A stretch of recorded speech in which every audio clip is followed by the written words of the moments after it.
and tonight I am elated to be your Master of Ceremonies.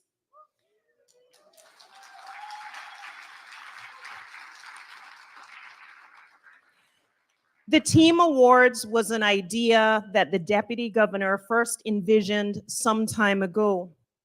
Individual recognition, namely the Deputy Governor's Employee of the Year Awards program, is well established and has seen many individual winners.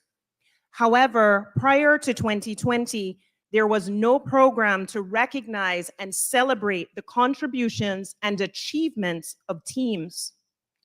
The Deputy Governor, being who he is, and knowing the importance of teamwork, was adamant about introducing team awards. Coincidentally, the discussions and groundwork to bring said awards to fruition occurred during a year when the civil service showcased some of the most rapid, inventive, and collaborative work ever delivered. With this, the Deputy Governor's idea took flight and the Team Awards were officially launched. 2020 was no ordinary year, but I'm sure no one in this room needs reminding. The government's response to the global pandemic necessitated a rapid, nimble, and innovative team approach. No man was an island.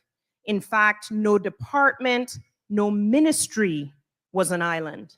Silos were quickly broken down to allow people to come together to advance the important work needed to keep the residents of this country as safe as possible from the threat of COVID-19.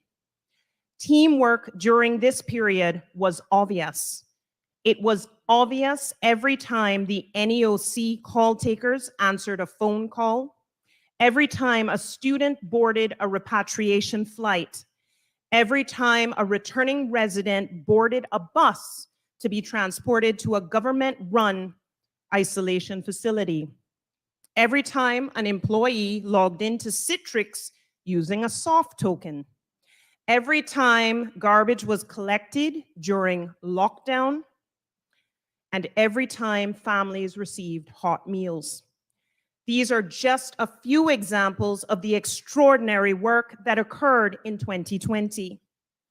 While nominations for the 2020 Team Awards were not limited to COVID-19 related work, most of tonight's shortlisted teams did come together quickly to safely enact strategies to keep these beloved islands safe from the inevitable threat of the then not well understood but deadly pandemic. This teamwork cut across silos, not only bringing civil service entities together, but also uniting the civil service with the wider public sector and numerous private sector collaborators.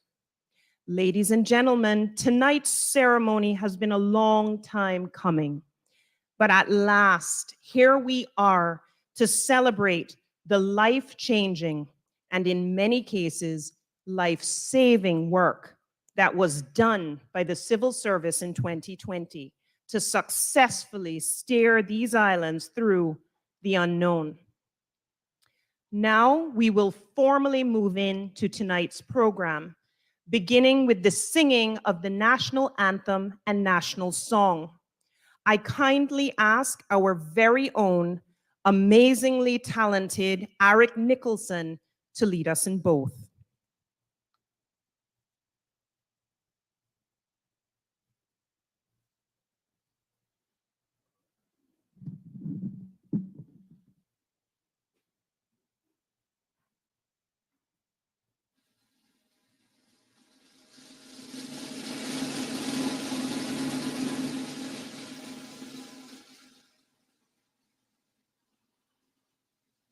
God save our gracious Queen, long live our noble Queen.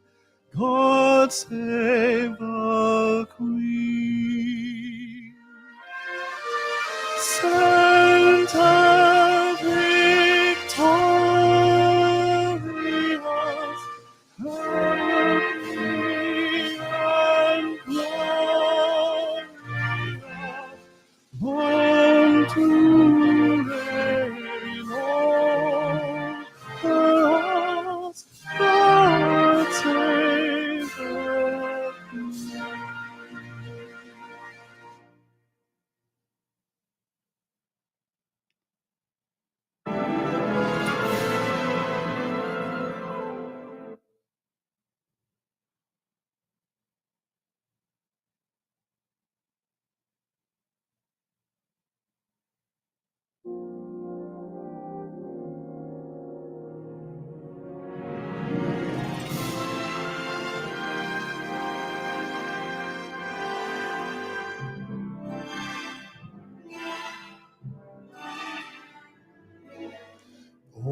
and of soft, fresh breezes, of verdant trees so fair, with the Creator's glory reflected everywhere.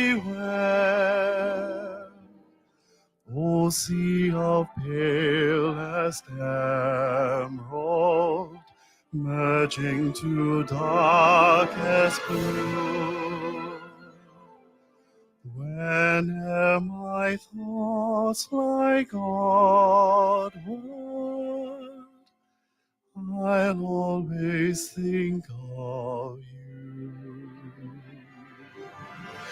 Dear verdant island set in blue Caribbean sea, I'm coming very soon, oh beauteous isle, to thee.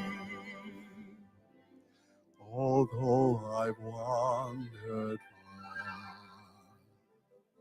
my heart enshrines thee yet.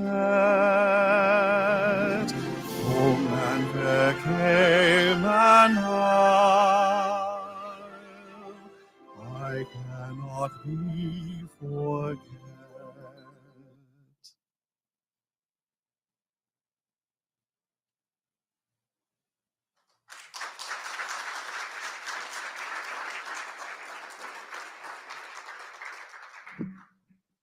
Thank you, Mr. Nicholson. Your talent never ceases to amaze me.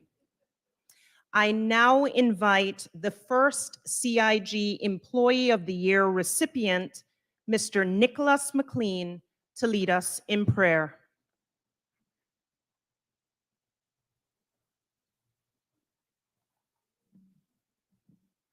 Good evening, everyone. Please stand for the prayer.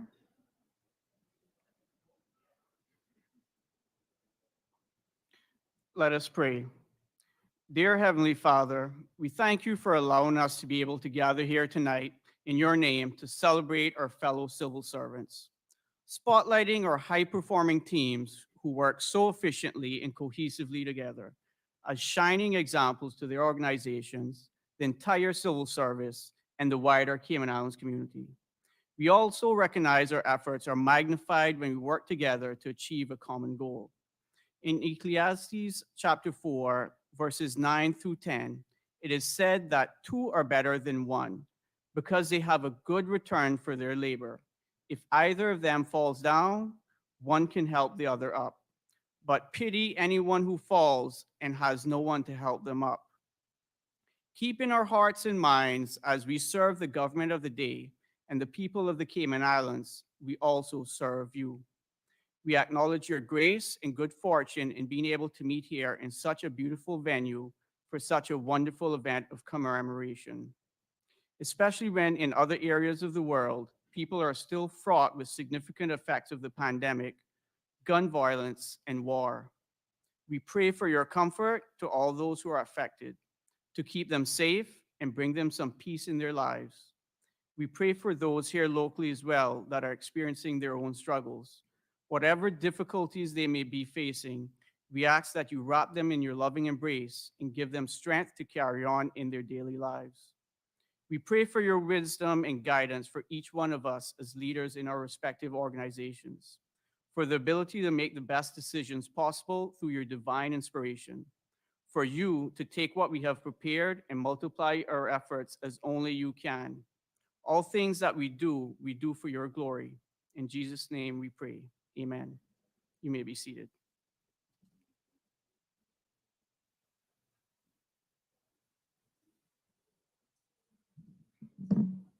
Thank you, Mr. McLean. Many things had to happen to make tonight's ceremony possible, but perhaps no task was more difficult than selecting the finalists, and harder still, choosing the 2020 Team of the Year. In total, we had 35 teams submit nominations for the Team of the Year award. This, in and of itself, speaks volumes to the amount of collaboration, partnerships, and teamwork that occurred in 2020. Teams ranging in size from 5 to over 2,000 banded together to accomplish objectives, create moments of magic, and in some cases, move mountains.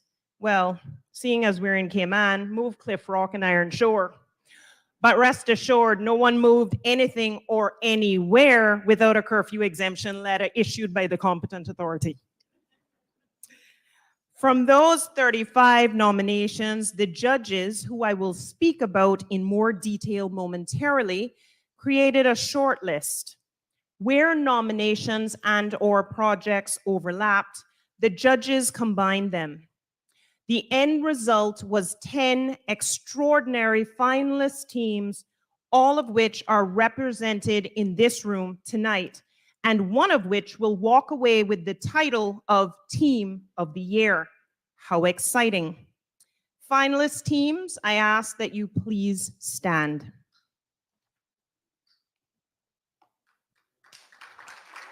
Ladies and gentlemen, please join me in applauding these amazing teams and the remarkable work they did to get here tonight.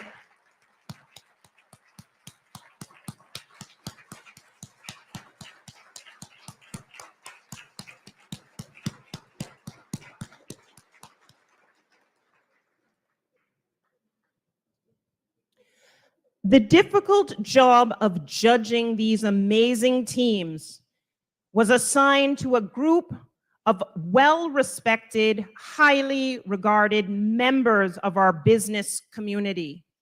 Each judge is independent of the civil service, hence allowing them to judge objectively and fairly with no bias toward a particular entity or team. The judges were responsible for both the shortlisting process and selecting the overall winner.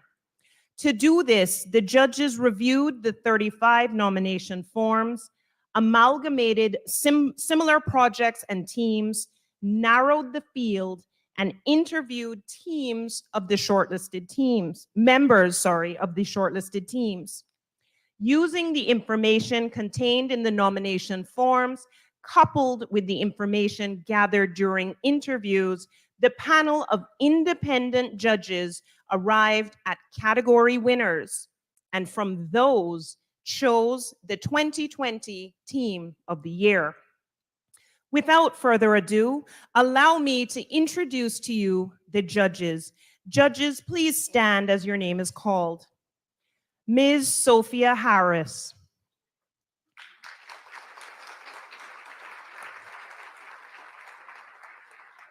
Ms. Harris is a retired attorney, a past president of the Chamber of Commerce, and the current chairman of the Anti-Corruption Commission. Ms. Pamela Small.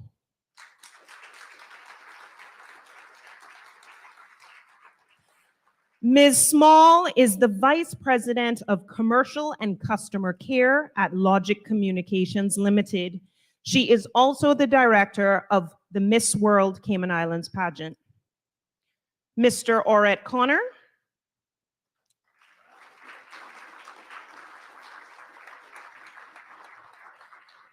I don't see him in the room tonight, but I'll tell you a bit about him. He is a past cabinet secretary and now a happily retired civil servant and current radio host of the popular show For the Record. And last but not least, Mr. Woody Foster.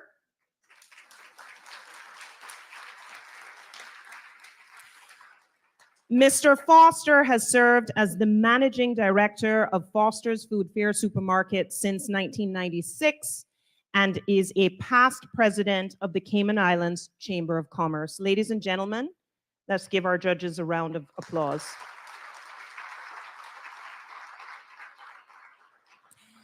Judges, on behalf of the Deputy Governor, I would like to thank you for your investment of time to make the Team Awards possible. We are truly, truly grateful.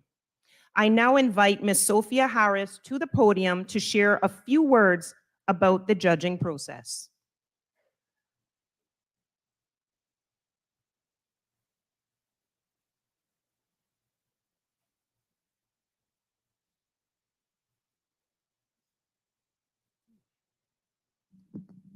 Good evening. So first, we'd like to thank the DG for entrusting us with the incredible responsibility to judge the 2020 Team Awards, which was the first ever for the Deputy Governor's annual Team Awards. Whilst this was the first for this award, it was clear that the DG was passionate about recognizing the stellar efforts of the civil service, which collectively brought the country through COVID by implementing remarkable teamwork and working above and beyond silos. I think as judges, we all assumed this would be a relatively simple task, but we couldn't have been more wrong. This was a remarkably difficult task, as every single nomination submitted demonstrated the Herculean efforts of you, the civil service, acting above and beyond the call of duty when the country needed you the most. When we went through the submissions, it became evident to us we were measuring some submissions that wouldn't be fairly judged based on the category they were submitted under. And we asked for guidance in this regard. We consulted with our liaison from the DG's office, and we were advised that as this was a new award program, if we felt it was appropriate to move a nomination to a more suitable category where it would be more fairly measured, then we could do so. So here is a methodology for some of the changes to the categories. So we combined the 3 travel submissions, Bring 'em Home, Travel Cayman, and Travel Time under category 4, as we felt they were in essence very similar, as one naturally followed on from the other, as they evolved to meet the needs of the community at the time. We also combined the 2 field hospital submissions, as they were in fact performing the same function, but just written from the perspective of 2 different entities for the same project. We felt the HCMI and NEOC were similar to the field hospital, as the 2 submissions were basically the same and even written by the same person. We moved curfew time from category 4 to 3, as we felt that whilst the operation of controlling the movement of people did absolutely help to control the spread of the virus, it primarily assisted in controlling crime and above all fare. The RCIPS could then, with the assistance of curfew time, effectively manage the population through the legislative restrictions and properly approved exemptions. Curfew time allowed only essential private sector services to continue and facilitated systematic exemptions for those operating outside of the primary scope of the regulations, thereby allowing the legislation to truly work effectively. We also combined the 2 education submissions for similar reasons as travel submissions, and that is, they were so similar in nature. The winner, however, stood out for innovation and going above and beyond to meet the extraordinary needs that emerged during the lockdown period. Furthermore, they had excellent results and outcome.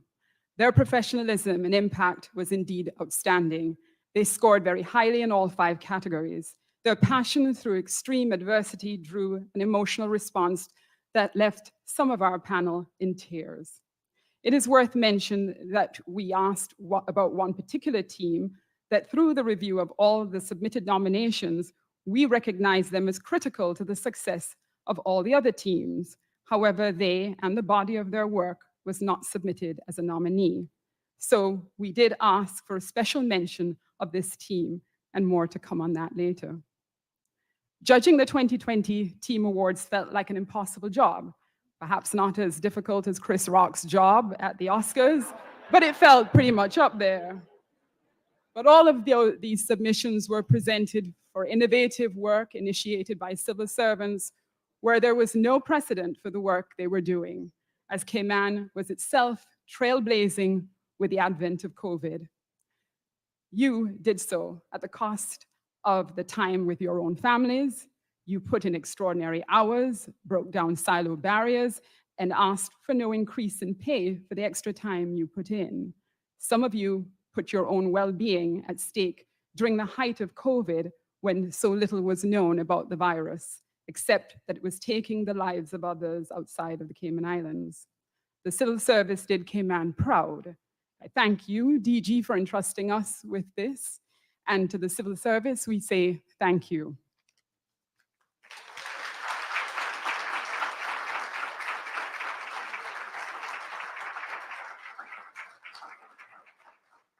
Thank you, Ms. Harris. Before we go any further, I feel it is important that we revisit 2020 and the significant work that was done by the civil service. To help take us back, I invite our very own Radio Cayman announcer, Ms. Shanda Gallego, and Mr. Lloyd Barker to narrate the journey that was 2020.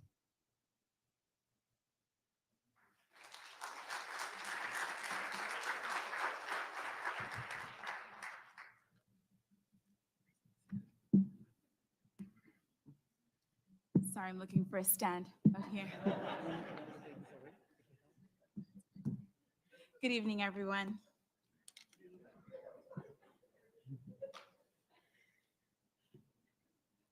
On January 30th, 2020, after the World Health Organization, WHO, confirmed human-to-human spread of the novel coronavirus, local stakeholders, including elected leaders, civil servants, and medical professionals, discussed how best to prepare and protect the Cayman Islands from this illness. In February 2020, local officials monitored global developments by closely communicating with the Pan American Health Organization, the Caribbean Public Health Agency, and Public Health England. Government broadcast its first COVID-19 community update. Government placed COVID-19 on a schedule of notifiable diseases and banned travel from mainland Canada, or rather China, and restricted travel to certain countries.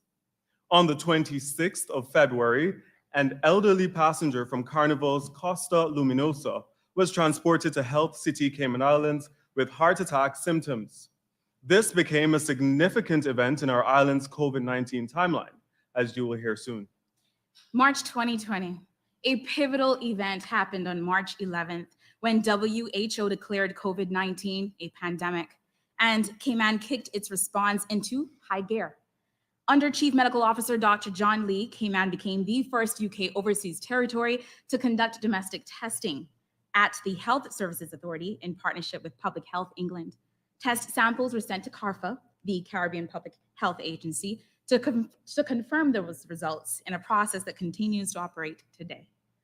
On March 12th, we recorded our first coronavirus case.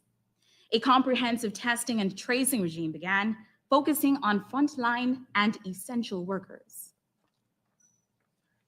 Deputy Governor, the Honorable Franz Manderson, announced the activation of the Cayman Islands National Emergency Operations Center, NEOC. On the 14th of March, the Health City patient sadly passed, becoming Cayman's first recorded COVID-19 death. Government launched its coronavirus website and prohibited festive ceremonies and large public meetings with penalties for non-compliance. And the government outlined a series of plans or suppression levels for controlling COVID-19. Out of a 5-level escalation, level 5 is maximum suppression, level 4 is high suppression, level 3 is moderate suppression, level 2 is minimal suppression, and level 1 is all clear. Government opened a dedicated flu clinic and made tough decisions to prevent widespread community transmission, including closing schools and implementing distance learning, closing or restricting certain public places and businesses, shutting borders to all marine traffic, placing restrictions on persons arriving by air, and restricting entry from China, Iran, Japan, and South Korea in line with global standards. However, inbound flights for residents returning from the US and other countries with open borders continued via Cayman Airways. On March 23rd, responding to the country's first potential case of local transmission, government announced a 10-day lockdown. Local grocery stores implemented purchase limits on some products after panic buying by residents. Government set up a mental health hotline. On March 25th, government announced that all non-essential workers in both the private and public sectors were to stay home. Civil servants shifted to remote working as Cayman transitioned to its level 4 pandemic response, that is high suppression. Public gatherings were limited and curfew was held from 7 p.m. until 5 a.m. daily. Masks were required for essential workers.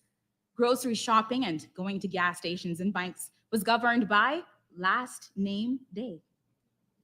The emergency travel helpline operated by the governor's office assisted persons traveling for medical reasons or returning to their home countries. Financial assistance was put in place for seamen and veterans, along with families currently receiving food vouchers and certain employees of the tourism industry. Pension and mortgage holidays were granted, and by the end of March, community transmission of the coronavirus was confirmed.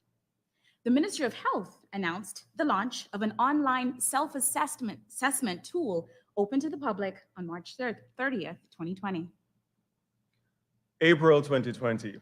On the 3rd of April, the Commissioner of Police reported the first prosecution for breach of curfew order had been completed.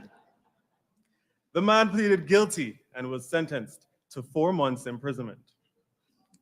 Government provided non-Caymanians in need with one-time food vouchers. The first repatriation flight to the UK was on the 7th of April, bringing Caymanians, including students, who wanted to return home, medical equipment and supplies, and some freight for supermarkets. Regular air bridge and repatriation flights were established for the UK and other destinations, including the US, Canada, India, the Philippines, Jamaica, Honduras, Mexico, Costa Rica, and the Dominican Republic. Ventilators became available. A full lockdown on Sundays was implemented, except for essential workers. The curfew timeframe was extended to 7 p.m. until 7 a.m., with only essential tasks during the day permitted. In mid-April, after community members provided initial contacts for suppliers, government purchased 200,000 COVID-19 test kits from a South Korean company. The DART Group and local philanthropist Susan Olde provided logistical and additional financial support. Outdoor exercise was allowed between 5:15 a.m. and 6:45 p.m. with a prohibition to driving to access exercise. On the 24th of April, it was confirmed that all educational institutions would remain shut until the end of the academic year. By the end of April, 30,000 full personal protective equipment, PPE, kits arrived on island. This is May 2020. From May 4th, Grand Cayman moved from level 5, maximum suppression, to level 4, high suppression, based on an evaluation of risk in the community. Now, a major milestone was reached on May 5th, when restrictions pertaining to Little Cayman were lifted, after 94% of the island's population had been tested for COVID-19 and returned negative results. The HSA completed setting up a 60-bed field hospital in case its main campus reached point or patient capacity. Boating was allowed for fishing only. Masks became a legal requirement, and beach access was allowed for exercise only. On May 18th, the Sunday curfew was lifted.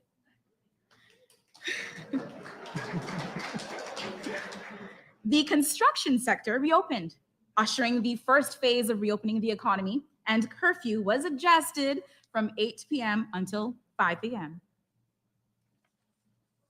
By May 21st, the community policing branch of the Royal Cayman Islands Police Service had distributed nearly 24,000 reusable cloth masks to residents across the Cayman Islands, with 41,000 more distributed later. Now we are at June 2020. Restrictions were further eased in 2 tranches on the 1st of June and the 7th of June, permitting an expansion of allowed activities within the level 3 moderate suppression phase. 6 persons could now gather together. Outdoor bar and restaurant service resumed. Public transport resumed at half capacity. And leisure boating was permitted with restrictions. On the 19th of June, antibody testing began on the island. By mid-June, NEOC was deactivated. Nightly curfew, daytime shelter-in-place regulations, and beach access restrictions were lifted. The number of persons allowed to gather then increased to 25. On the 21st of June, Grand Cayman moved to level 2, minimal suppression. The emphasis shifted from stay home Cayman or Tanayayad to stay safe Cayman. Free COVID-19 testing was offered to everyone. The NEOX Support Services Subcommittee procured 100,000 masks. The DART group helped procure the masks from US-based company Hanes, which originally were not to be sold outside of the country. By July 3rd, almost 2,000 computers had already been donated in partnership with the private sector, and government funding was approved to finance the remainder of computers for approximately 5,000 students. As of July 15th, the online symptom checker had been used 43,599 times. By July 19th, the expected further relaxation of restrictions began on schedule. This included an increase of the public gathering limit from 25 to 50. Dancing and karaoke and nightclubs reopened with some restrictions, such as physical distancing, and contact sports were also permitted to resume. August 2020, the border closure was extended until at least October 1st. The number of persons allowed to gather also increased to 250. And for September 2020, on the 17th of September, British Airways brought to the first passengers who would isolate in Cayman's trial quarantine at home program. October 2020, fewer than 1,000 visitors were allowed to come to the Cayman Islands under the quarantine at home program. As of November 7th, travelers residing in Cayman Brac and Little Cayman were permitted to quarantine at their residence. December 2020. Still aiming to stay safe, we ended 2020 with a total of 338 confirmed cases. The national vaccination program began its official rollout on January 8th, 2021. Thank you. Thank you.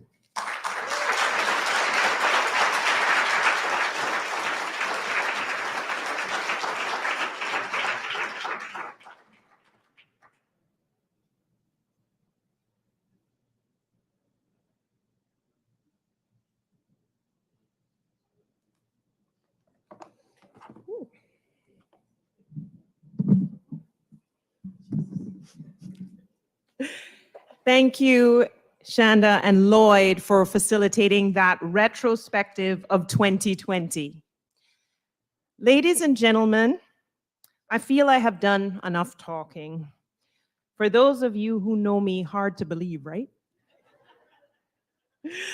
Truthfully, I'm just saying that. I now realize this joke is not well placed because I was sitting for the last 12 minutes, but I'll read it anyway. Truthfully, I'm just saying that because my feet are killing me.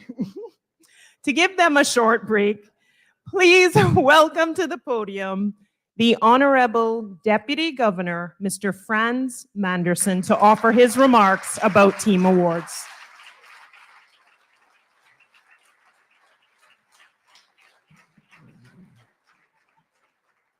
Thank you and good evening, everyone. It's a great pleasure for me to be here. Protocol has been established, but do allow me to welcome His Excellency and the Premier and my cabinet colleagues. And my wife is here, so I must say hello to her. Yes. Tonight is about teams, but I do want to start by recognizing two individuals. And ladies before gentlemen, so tonight we have in our midst a very special civil servant who has served the government and the people of the Cayman Islands with distinction for 50 years.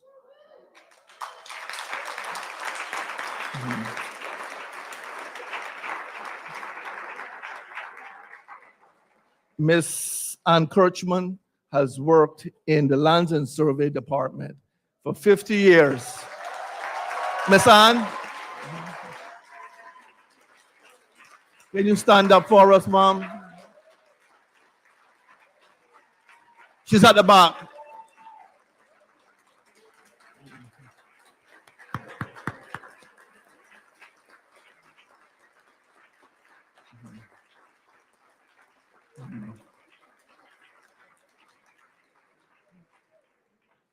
Thank you. That is well deserved. And Ms. Kirchman, we are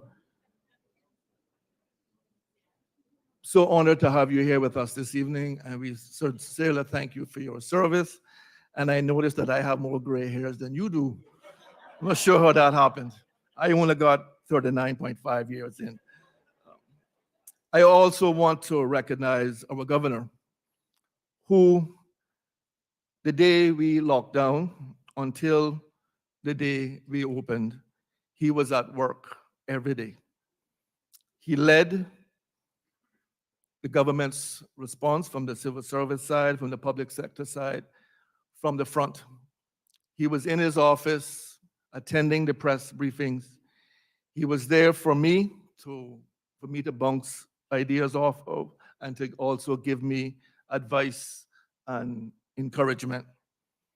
Governor, thank you very much for all that you have done for us, for your leadership, for your dedication, for your commitment, and for your genuine love and care for the people of the Cayman Islands. Thank you.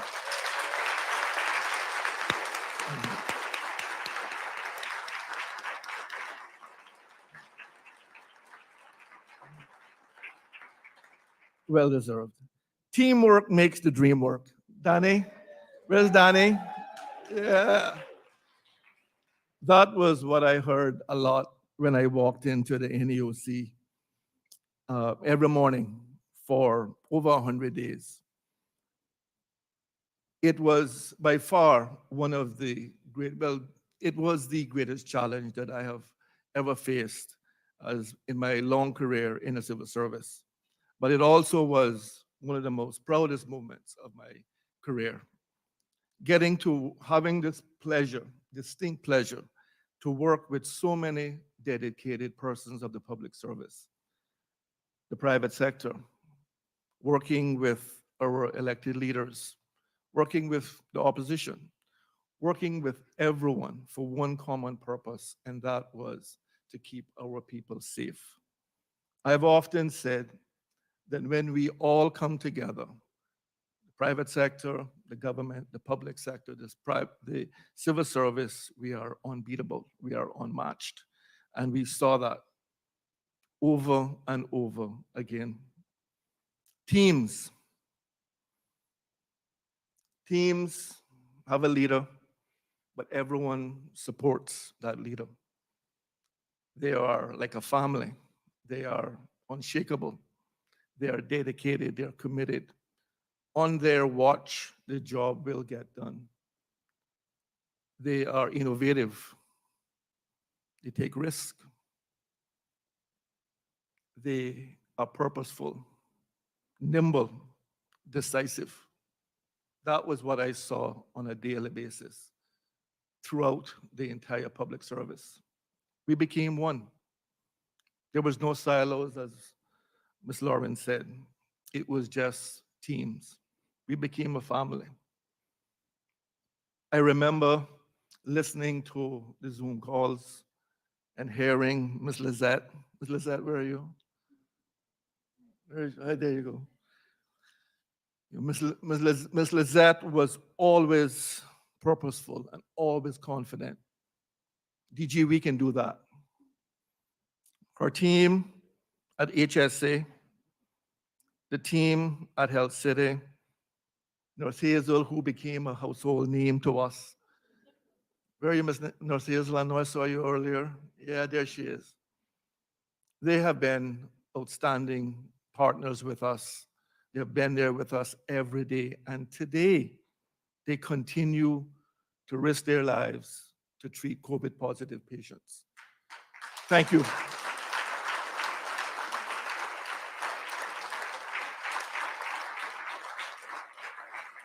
It is our Minister of Health announced today that we have one patient in hospital.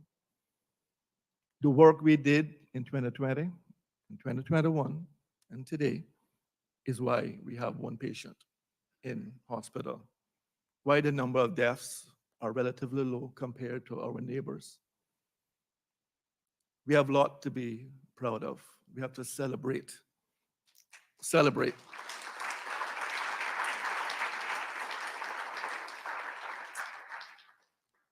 The governor has said to me on occasions, Deputy Governor, we have to work with pace.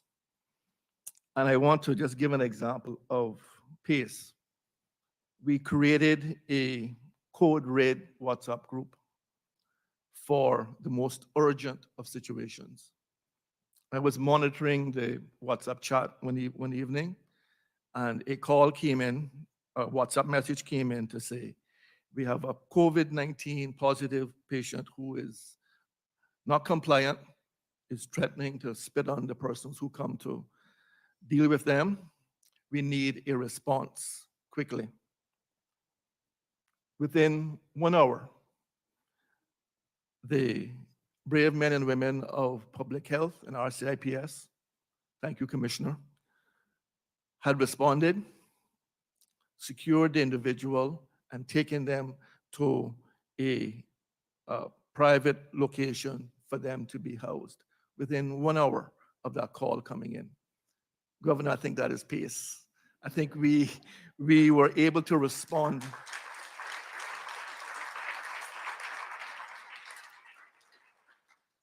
Serious risk to the persons who responded, but there was no hesitation. We had to deal with that incident, otherwise other person's life was in danger. So you will hear me say on many occasions how proud I am to be Deputy Governor. Now you hear why. I get to work with some amazing people every day who just don't make other people's lives better, they make my life better.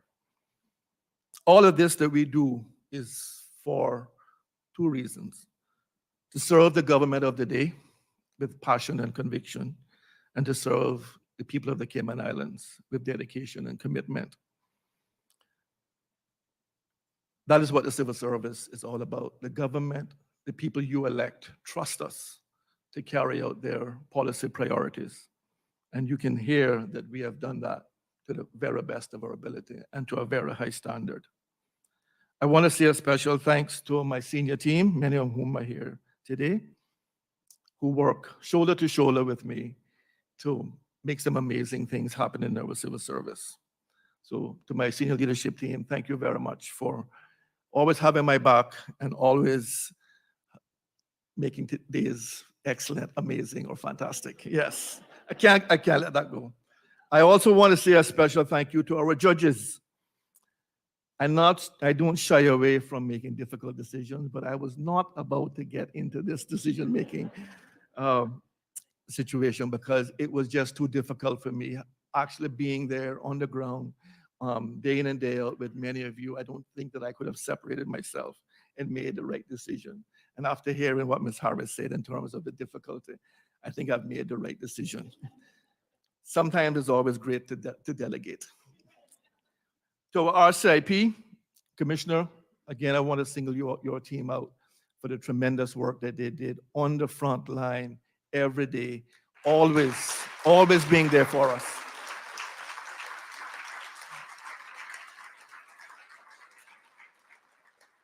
It's been a real privilege and pleasure to work with the Commissioner and his team, many of who are here this evening. We sincerely thank you. I now want to do what's next on the program, to hear about the winners and the teams and get to hear about the Movements of Magic. But I want to sincerely thank all of you for coming this evening and for celebrating with us our amazing public service, what we have been able to deliver for you on behalf of the government. It's a pleasure for us to serve and to be of service. Thank you.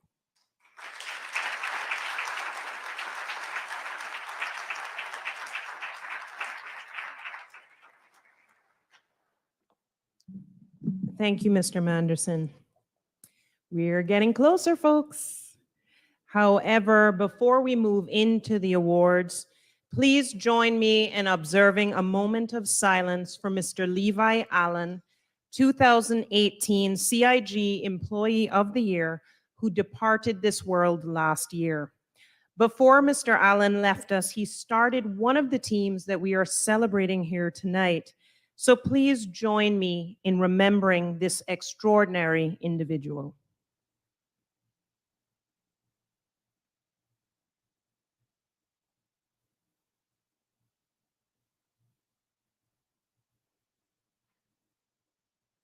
Thank you. Okay, let's get to the awards. Actually, wait. Speaking of awards, I need the Deputy Governor to confirm something before we begin. DG, is there an award for Best Dressed tonight? Oh, what a relief. I certainly didn't put any effort into my appearance tonight.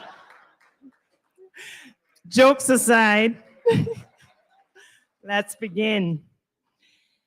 Please join me in welcoming His Excellency, the Governor, Mr. Martin Roper, to the podium to offer his remarks and make a special surprise award presentation.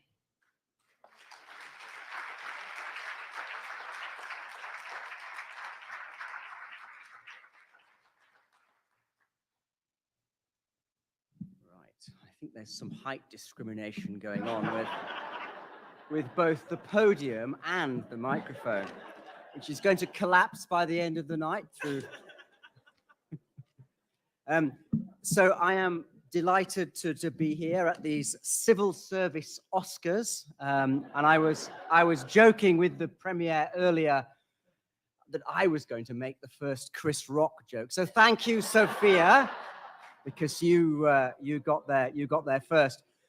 I do have a special presentation to do tonight, but I didn't know anything about this until very, very recently, so this may go a bit unscripted. But before I get to that, I just want to say, watching all that COVID sort of information really brought back many memories, including what it did for my foreign language skills during so many press conferences.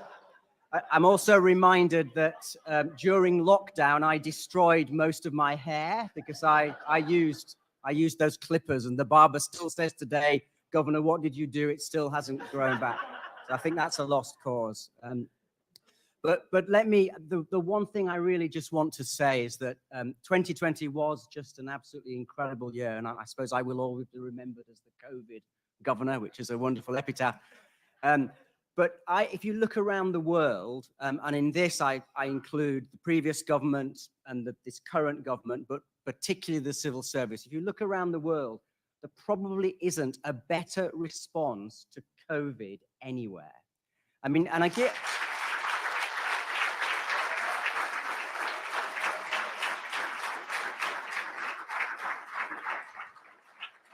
If you look at our vaccine take-up, if you look at, we have sadly lost some people, but the numbers are incredibly low compared to the rest of the world and compared to what it might have been. And I saw every day civil servants going over and above to deliver for the people of these islands. And I literally saw it every day, many times. Now, we get a bad press out there sometimes. There are, it seems to me, some very strange people on CNS. But the civil service did an absolutely incredible job, and you can all be very proud of that. So I want to just say thank you and pay tribute to everybody. I should become a stand-up comedian, I think. I've now found my post-governor role, so thank you for helping me discover that. Right, I now need to get to the main event. So. The Chartered Institute, UK Chartered Institute of Personnel and Development, CIPD, was founded in 1913, and it has over 150,000 members internationally working across private, public, and voluntary sectors. And every year, they recognize the individuals and organizations that have made the biggest impact. And in 2021, the Cayman Islands government and the work of the portfolio of the civil service was...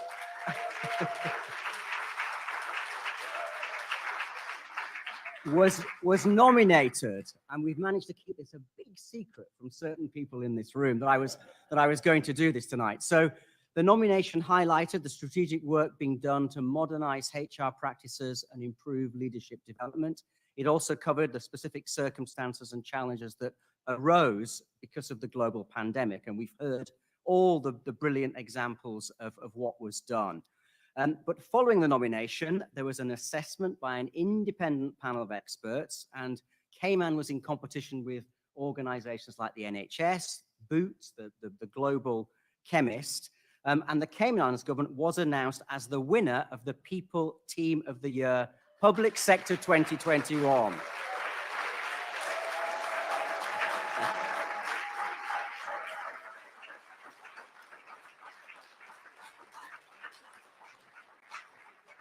Now, that is a quite extraordinary achievement for these islands set against such incredible competition. So I just want to invite the Chief Officer of the Portfolio of the Civil Service, Mrs. Gloria McField Nixon, who knew nothing about this, to collect a certificate.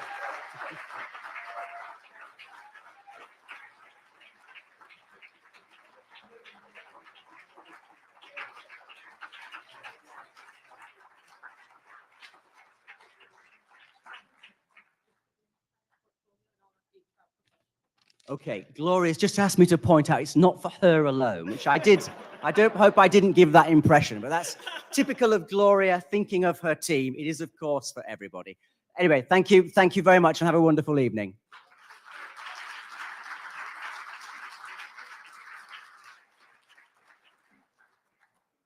Just give me 30 seconds to adjust the mic. I got it. Thank you, Your Excellency. And now we begin with Category 1, building a strong economy and achieving employment opportunities for Caymanians. There were 4 team submissions in this category, from which 2 finalists were selected.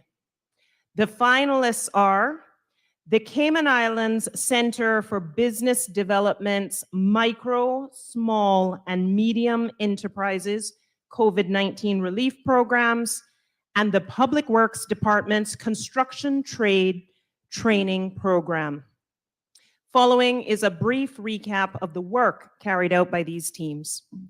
The Cayman Islands Center for Business Development's Micro, Small, and Medium Enterprises COVID-19 Relief Program, led by Ms. Althea West Myers and consisting of 11 team members, involved the design and implementation of 3 phases of grant and loan programs, along with a program of technical assistance and training offered free of charge to help business owners navigate the uncertainty of COVID-19. 1,500 small businesses were granted $9 million. 27 small businesses received $1 million in loans, and training sessions were delivered to 400 business owners over the period. In an effort to ensure the survival of small businesses, the team identified 370 businesses that were deemed capable of remaining viable and provided assistance in delivering their immediate strategic priorities through business coaching and consultancy. Ladies and gentlemen, we will now view a short video presentation showcasing the work of this amazing team.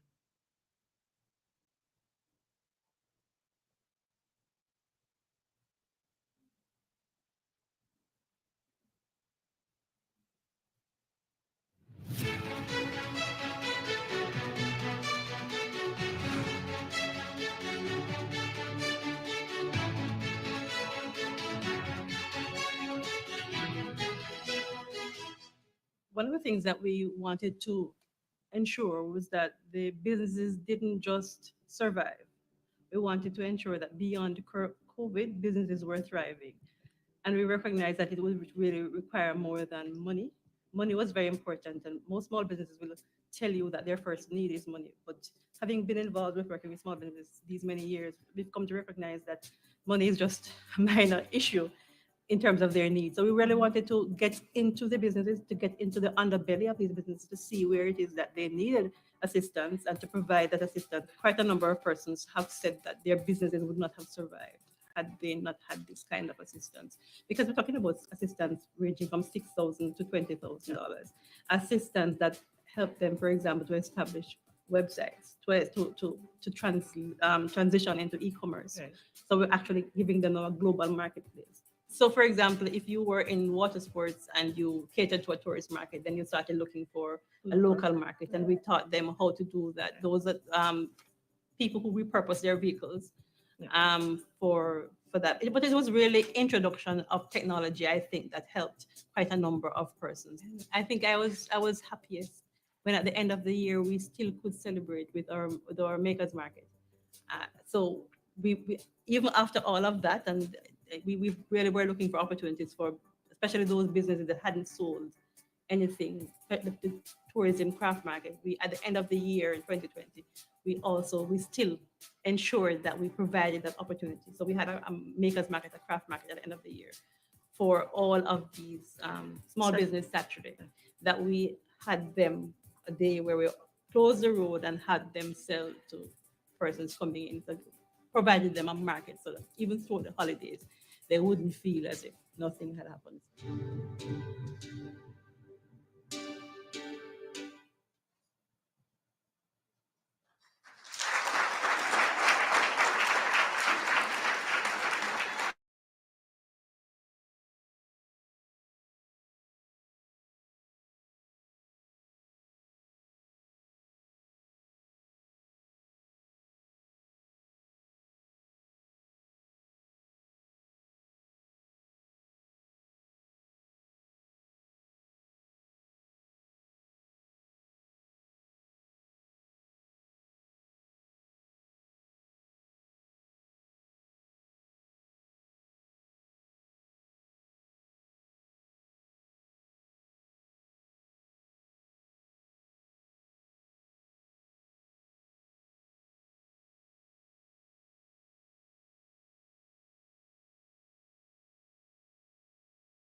way to the stage to present the recipients with their awards.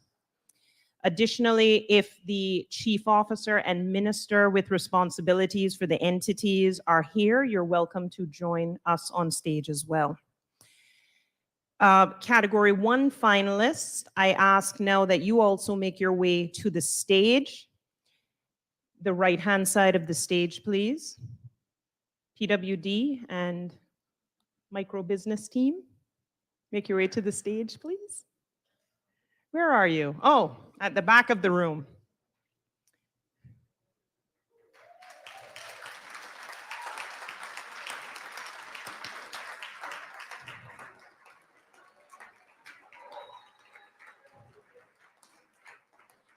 If you are all unable to fit on the stage, I just ask that you stand at the front of the stage. But it looks like you all will be able to fit.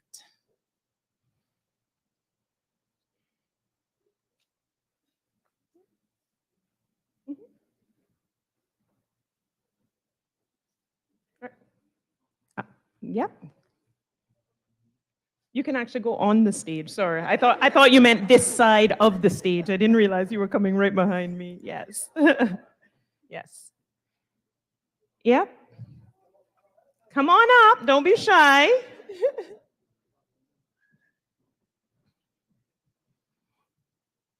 All right. Ladies and gentlemen, the winner of category 1 is the Public Works Department's Construction Trades Training Program.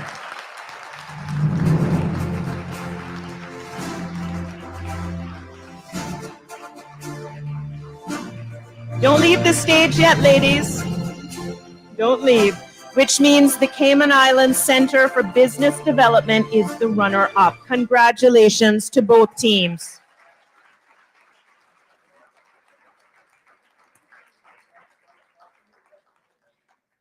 Once you receive your awards and take your photos, I ask that you exit on the left side of the stage, please.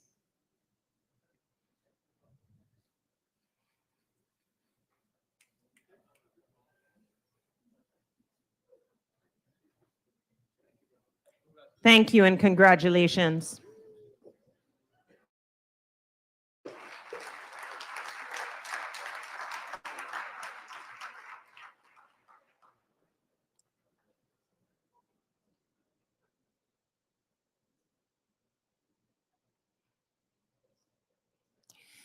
In the words of the Deputy Governor, no more silent victories.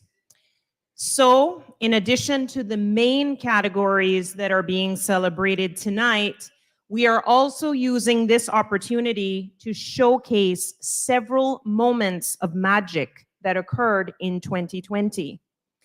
Moments of magic are those moments when, as if by magic, civil servants achieve swift and remarkable results, all of which make the lives of those we serve better. Please join me in welcoming the Chief Officer of the Ministry of Investment, Innovation, and Social Development, Mr. Eric Bush, to the stage to share brief remarks about the first remarkable Moments of Magic team. They just picked me because I was tall. Good evening. It's my pleasure tonight to announce the first recipient of the Moment of Magic. This entity, as we've heard, well, let me back up. You know, it takes a lot to build a house. It takes a lot to produce Herculean results. And this department was at the backbone, was at the start, in between, and at the finish of our entire response. As we locked down, the civil service departments, the 100 or so ministries, departments, and entities never stopped working. But there's a reason we never stopped working. Because the entity that serves us every day with our IT and our computer services was there on the front line with us, and in the first 3 weeks got thousands of employees that were used to working in the offices, effectively working from home. So the first moment of magic goes to the Computer Services Department.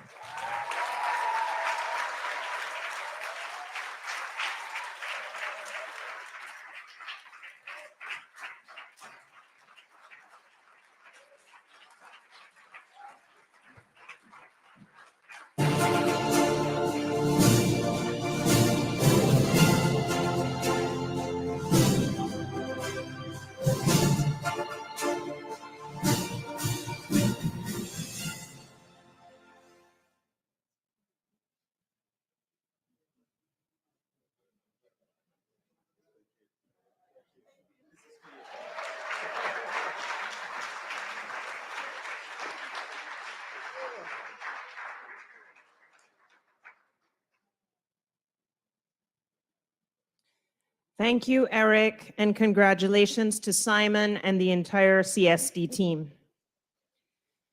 Category 2, improving, expanding, and enhancing education opportunities. There were 3 submissions in this category. The work of 2 teams overlapped, hence the judges consolidated their submissions. The 2 teams that were combined were the Sir John A. Cumber Primary School Lunch and Grocery Delivery Team and the Department of Education Services Continuation of Educational Excellence Team.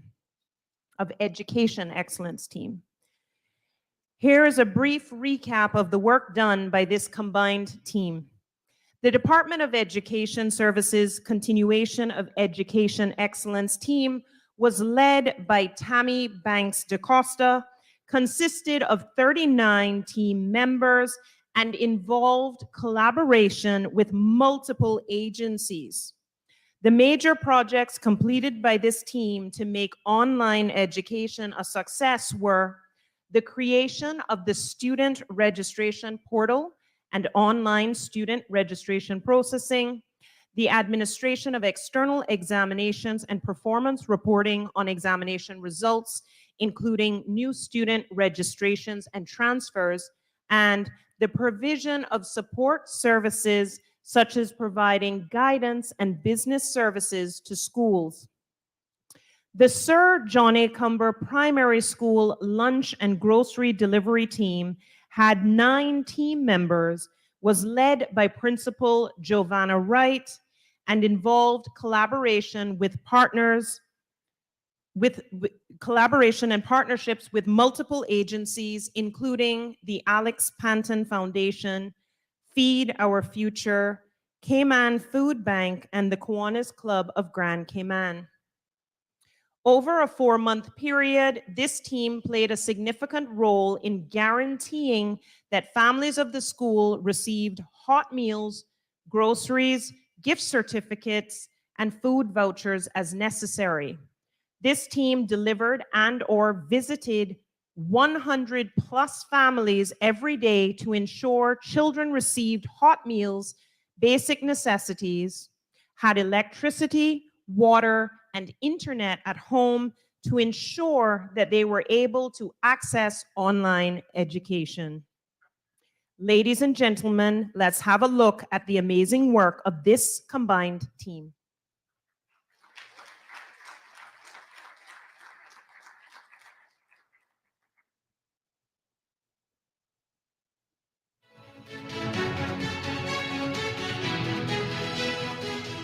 So speaking first to the continuity of education from an instructional standpoint, once we recognized that the possibility was there that this would impact the Cayman Islands, we moved immediately to our principals and said, start to prepare paper packs, all right? So that if we have to go tomorrow, students have something they can take home.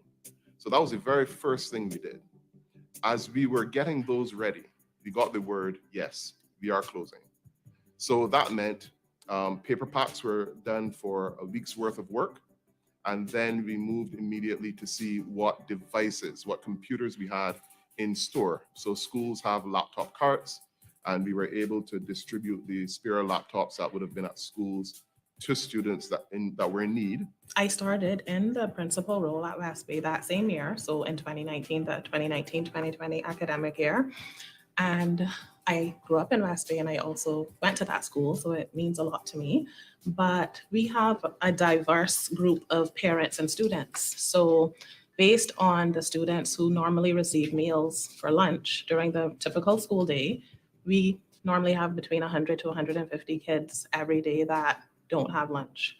We know that they're in no state to access their education or even think about learning if they're hungry. Obviously, we have to meet their basic needs first, and feeding them is one of them. Our staff had to start to work towards doing videoing. So we were videoing lessons and so forth that we can send home to families, because we kept hearing it. Parents kept saying, wow, we really appreciate education and teachers and what they do now. So, I mean, our teachers are there and our specialists are there, and they're providing this level of support.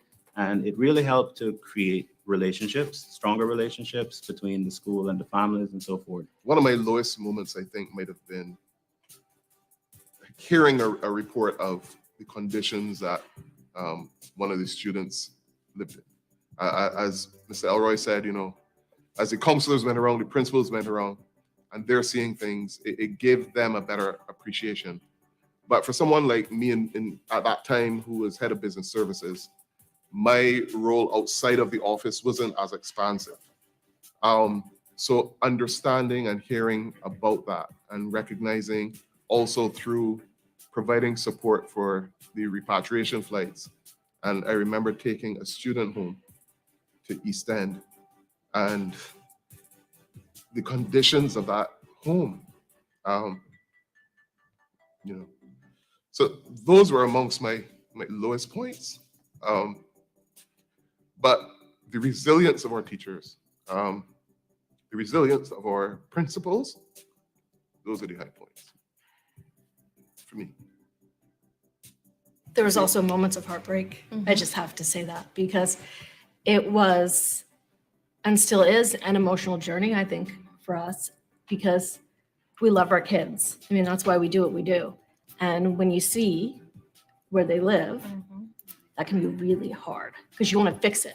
You want to give them everything that they need right there, and you can't. Yeah. In regards to their academic success, I feel that I have a strong team, and I feel that if we continue to remain in school and we do not go to remote learning, I do feel that our kids will make even more progress this year. We have a lot of interventions in place to fill those gaps, and it's working. But if we break at any point and go remote, that will have a negative impact on our kids. Our children in West Bay need to be in school. Like, they're not going to excel or reach their fullest potential at home because they don't have that parental support, not all of them. So they need to be in school.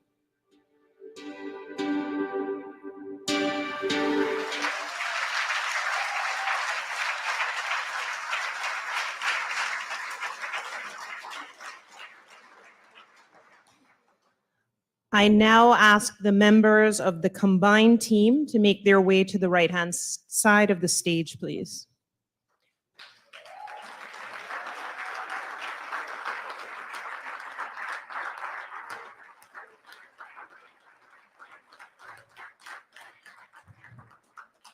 Honorable Deputy Governor, kindly make your way to the stage to present the recipients with their awards.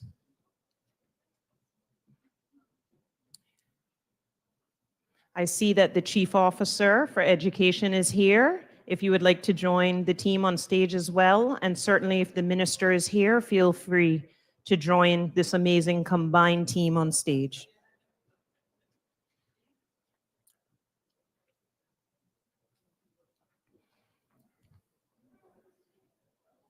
Okay. You can make your way over. Yep. Spread yourselves out on the stage. And certainly if there is spillover, you can line up in the front.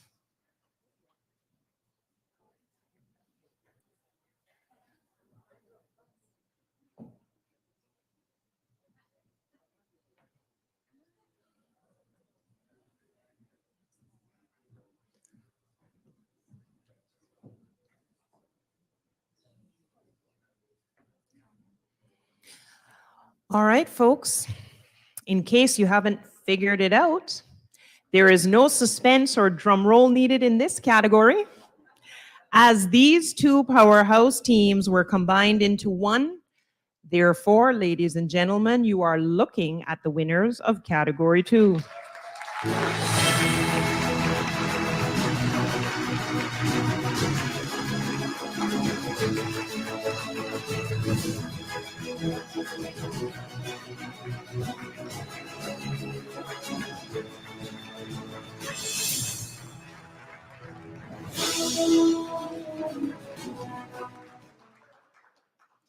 Congratulations to this amazing combined team.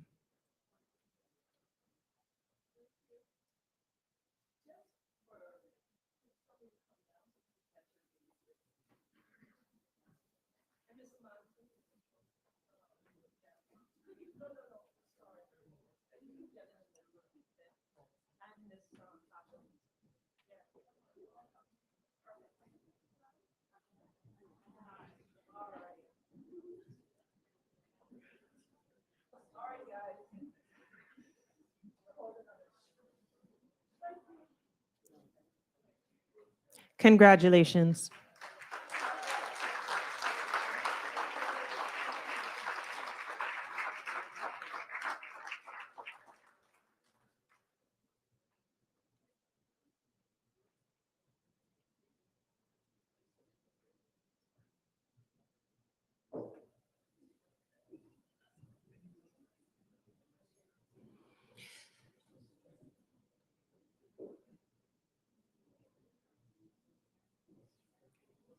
Now, for our second Moments of Magic recipient, please join me in welcoming the Chief Officer of the Portfolio of the Civil Service, Mrs. Gloria Macfield Nixon, to the stage to share brief remarks about the second remarkable Moments of Magic team.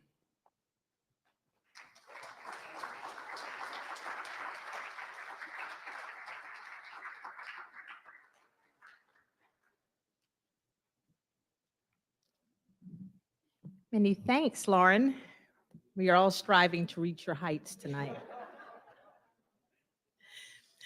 So, ladies and gentlemen, our Moments of Magic recognize some of the unsung heroes of our public service, without whose contribution we could have potentially endured many months of misery. This team knows firsthand that the pen is mightier than the sword. They battled away to arm each of us with the latest information that we needed to stay safe.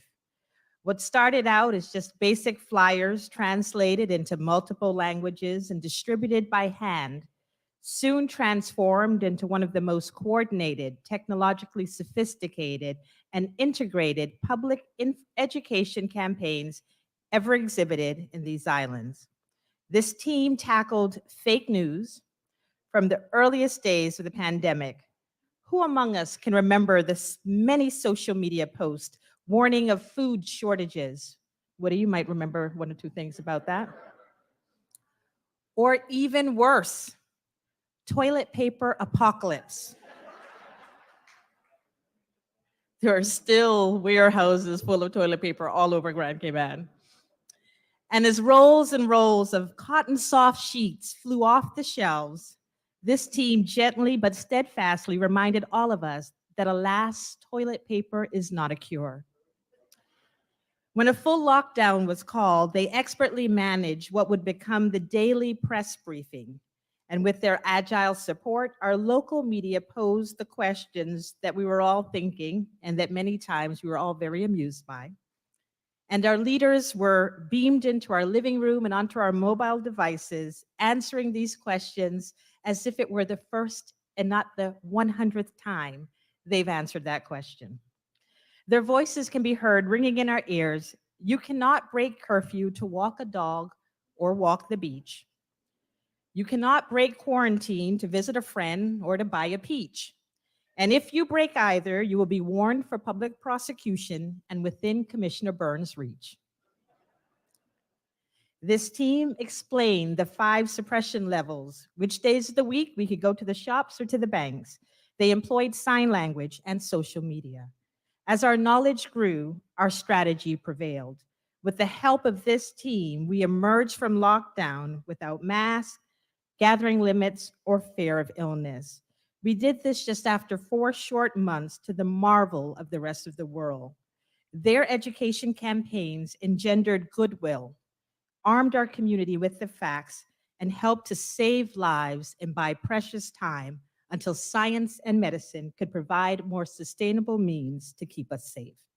Tonight, we honor, in a moment of magic, the COVID-19 communications team, some 45 members strong, who were pulled from across the wider public sector, but who were united in their mission to keep Cayman safe.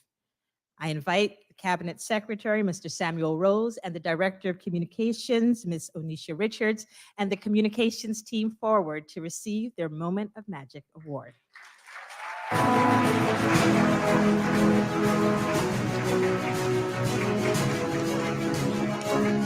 And Premier, if you could please join us.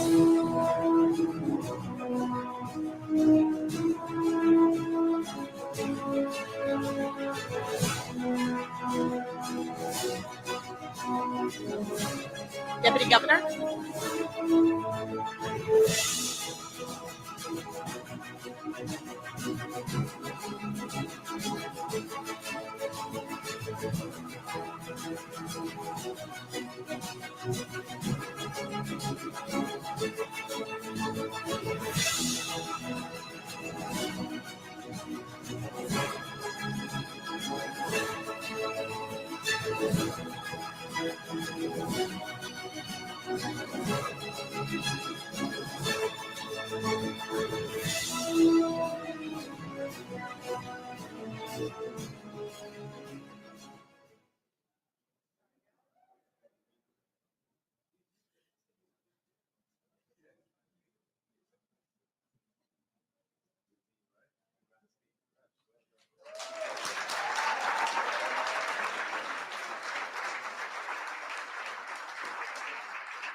Congratulations to the internal communications team on their achievement. Now we move on to category 3, reducing crime and the fear of crime. There are 2 teams in this category: Curfew Time and the Family Support Unit's Child Sexual and Domestic Violence Investigation teams. Curfew Time, which I'm sure everyone in this room has either heard of or received a letter from, was comprised of 17 members and was led by Chief Officer Eric Bush and Deputy Chief Officer Andrea Famoy. Curfew Time's purpose was to consider and issue exemptions to allow movement of employees of essential businesses and to issue exemptions for other circumstances beyond the scope of the public health regulations for the prevention, suppression, and control of COVID-19. Curfew Time consisted of a core team of ministry staff working collaboratively with several volunteers from other parts of the wider public sector, including volunteers from the Internal Audit Service, the portfolio of the Civil Service, the RCIPS, and OFREG. Curfew Time aided vital movement to allow for the continued provision of essential services in the Cayman Islands, as well as facilitated a phased and safe reopening of the local economy. Ladies and gentlemen, let's take a look at the work done by the Curfew Time team.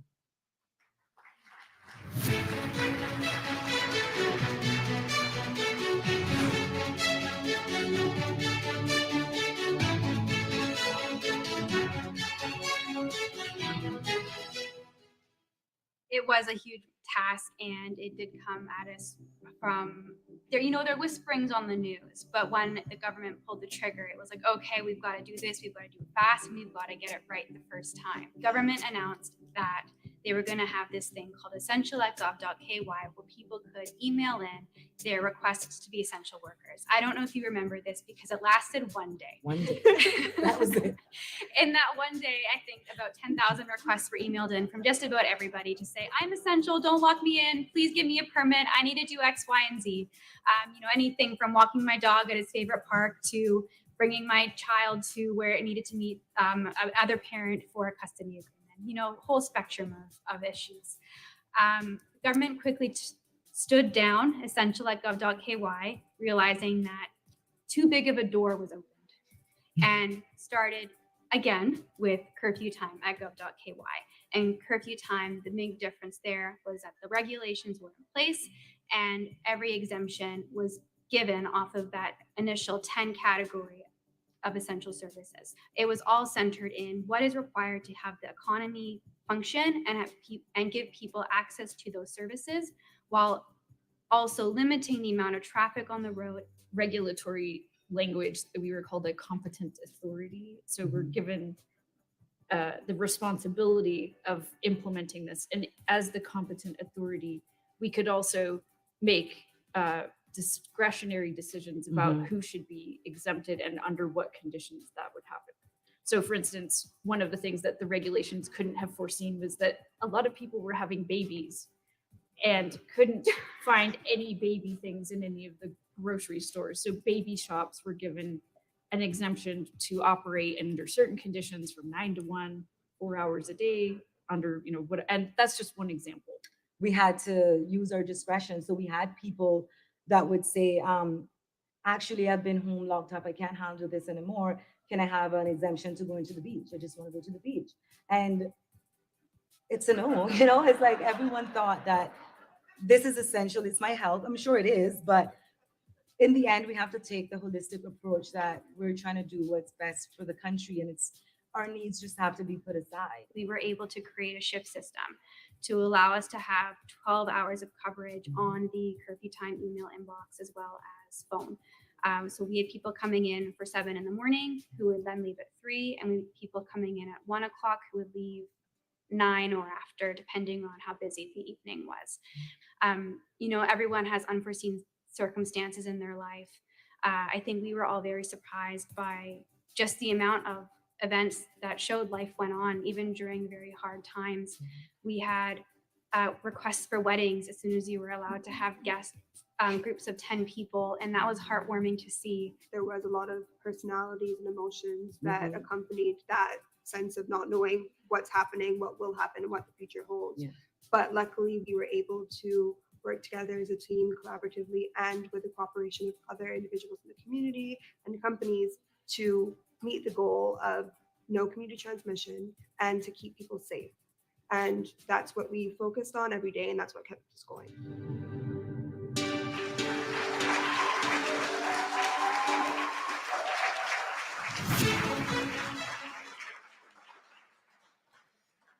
Next up is the Family Support Unit's Child Sexual and Domestic Violence Investigation Teams, led by Dacia Scott. At the commencement of the COVID-19 pandemic, this combined team of 13 was immediately withdrawn from their regular roles and responsibilities and placed on a roster to accommodate high visibility police presence throughout the islands. This team is the only RCIPS team that provides safeguarding for the most vulnerable in our community, our children and victims of domestic violence. Both victims of domestic abuse and child sexual abuse have ongoing needs long after the matter has been investigated and is placed before the court. Officers made it their duty, despite working incredibly long hours, to review cases, provide continued support to victims, including the facilitation of home visits, all while adhering to COVID-19 restrictions. Ladies and gentlemen, let's take a look at the work of this life-changing team.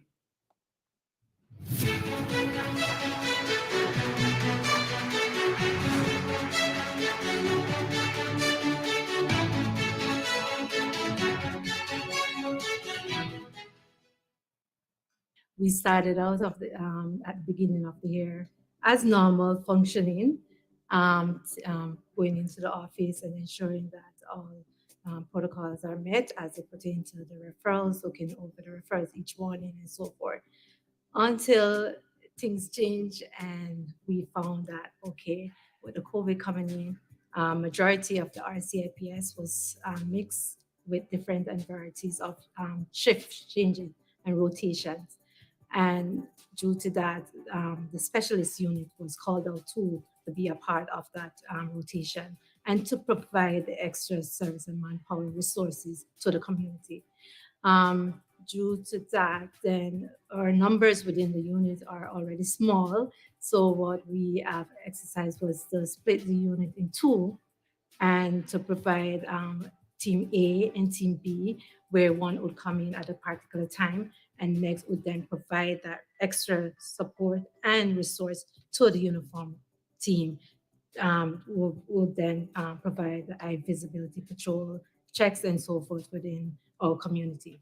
So in the mornings when we comes in, we will do a victim care check via phone. So that is a must before we go out on any other work details, because we used to do like the static duties and at the supermarkets and eye visibility patrol. So before we come in those duties, we will actually do our victim check via phone and ensure that our victims are okay. What the DV unit did was create a hot list of persons or regular offenders or regular couples who were having domestic disputes. So there are particular families that you come in on a Monday morning, you would expect, okay, we're good to see something like that. And usually it does. So there are particular families that we do pay attention to. So during COVID, when we had to redeploy on frontline, we made more effort to be in contact with those individuals, especially if we know they were in the same household, because oftentimes victims of domestic abuse, it's difficult for them to leave a partner. And, there are many factors involved. So whether it's financial or it's an emotional attachment, there are different factors. So we did make that extra effort to make sure that they were okay. So we did calls, we will do door stop checks, and not just pop up, just to make sure that they were okay. If reports do come in that was a priority, we made sure that we dealt with those effectively. If we had to make an arrest, have files produced and sent to the DPP for ruling, arrest persons, have them before the courts, as well as make the effort to put in protection orders and those kinds of safety measures for them as well. So the domestic violence policy came in place now where you don't really need a statement because you have to anticipate they're not going to give one. So this has now helped us determine, okay, this is somebody likely to be in more danger if nothing is done. So either go up and make that initiative to have some form of protection for them.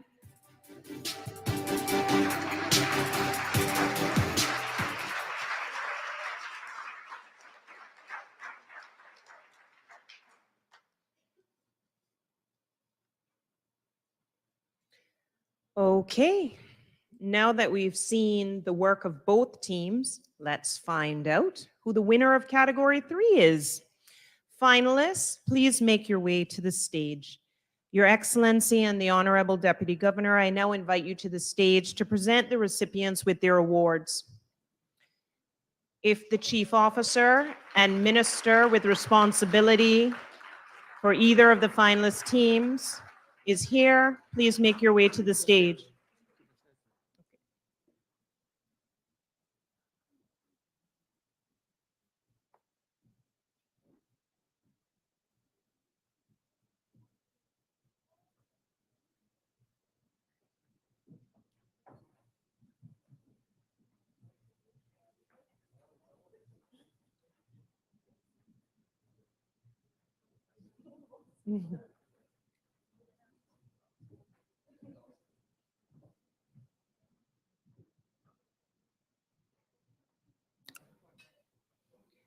All right, I won't keep you waiting any longer. And the winner of Category 3 is Curfew Time.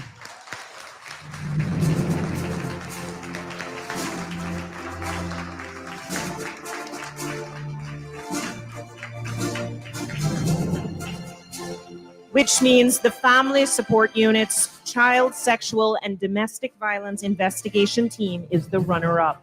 Congratulations to both finalists for making it this far.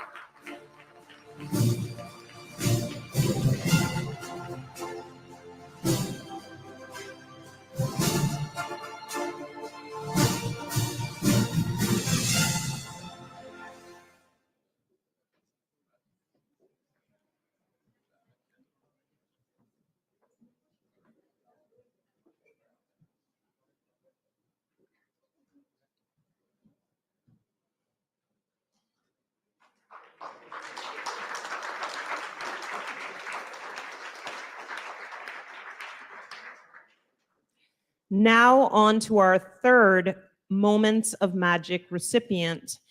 Please join me in welcoming the CEO of the Health Services Authority, Ms. Lizette Yearwood, to the stage to share brief remarks about the third remarkable Moments of Magic team.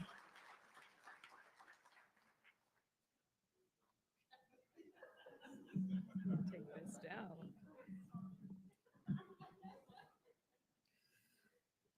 One of America's most renowned Surgeon Generals, Everett Koop, once said, "Healthcare is vital to all some of the time, but public health is vital to all of us all of the time."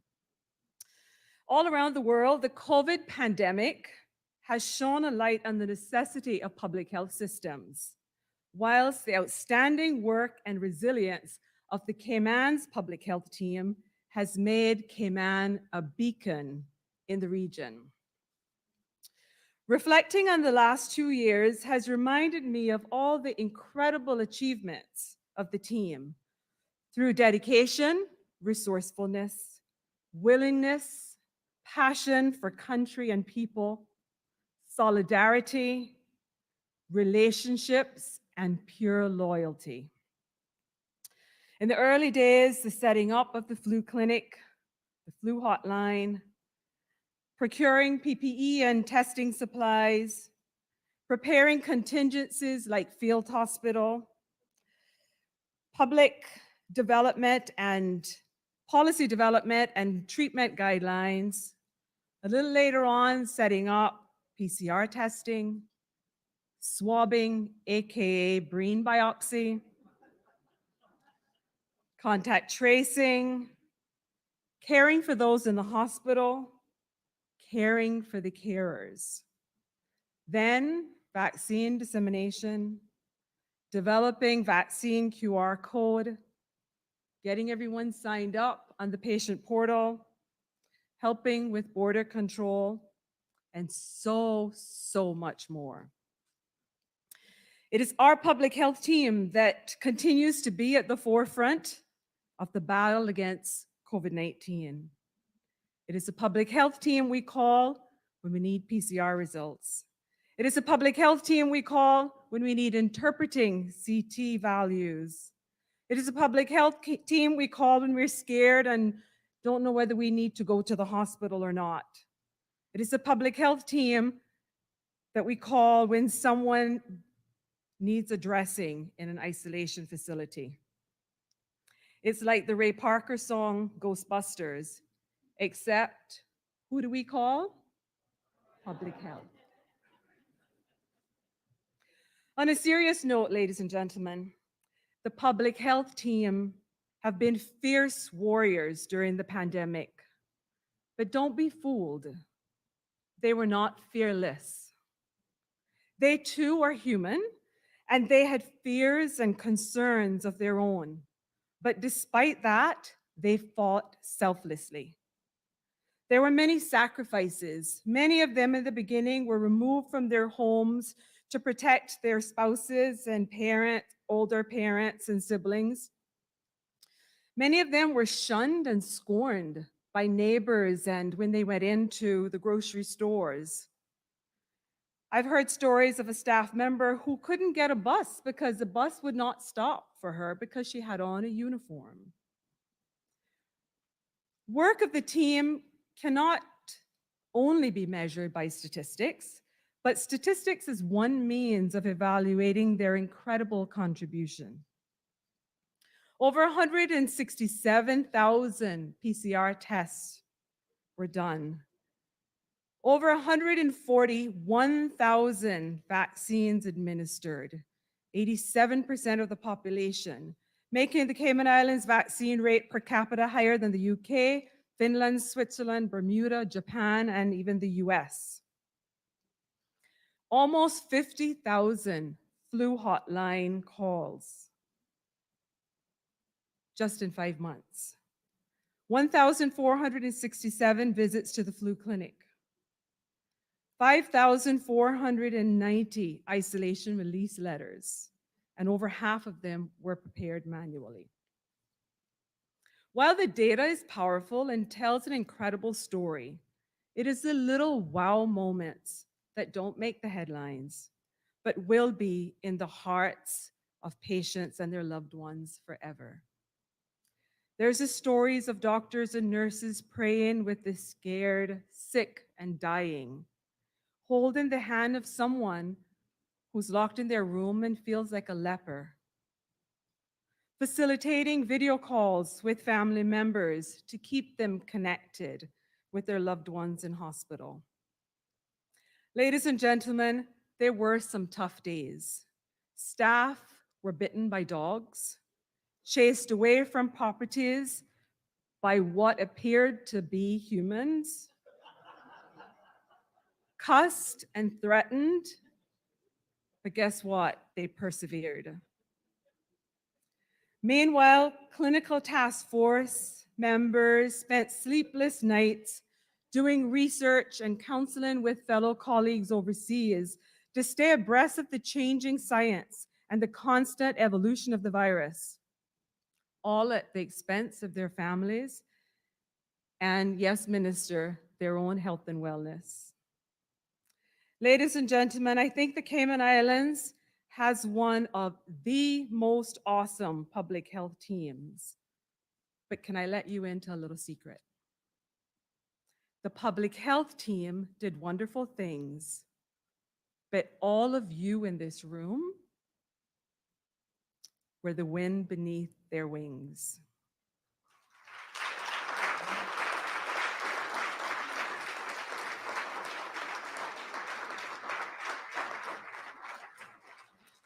Deputy Governor, you, sir, are the unsung hero.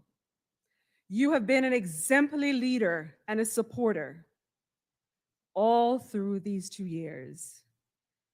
Early days, you called a meeting with the former CMO, the director of HMCI, and myself, and the next day, you partially activated NEOC. That, ladies and gentlemen, was a game changer. You and so many others are extensions of that public health team. You helped us set up the field hospital, helped us procure PPE, helped us make masks and distribute them, volunteered with us for the testing. Some of you loaned us buildings for vaccines. Some of you fed us, helped us promote the vaccine, helped us with IT solutions, helped us in so many ways, including managing the government isolation facilities. Ladies and gentlemen, we are one team, Team Public Service.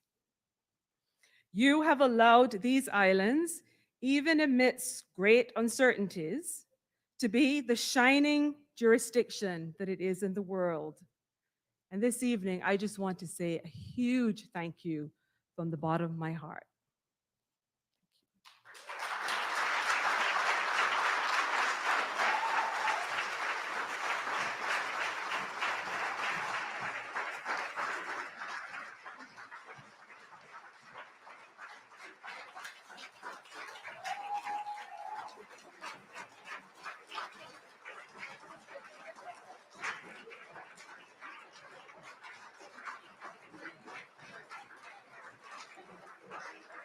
Ladies and gentlemen, I think they tricked me as well. I think we are a recipient public health team, so please come forward.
Congratulations to the public health team for the amazing life-saving work done in 2020 and beyond. You all are still working.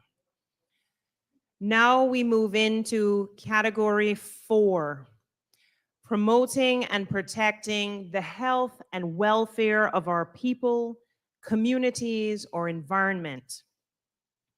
This was by far the largest team awards category, with a total of 14 nominations submitted. The judges combined those nominations that overlapped and in the end selected 3 finalists.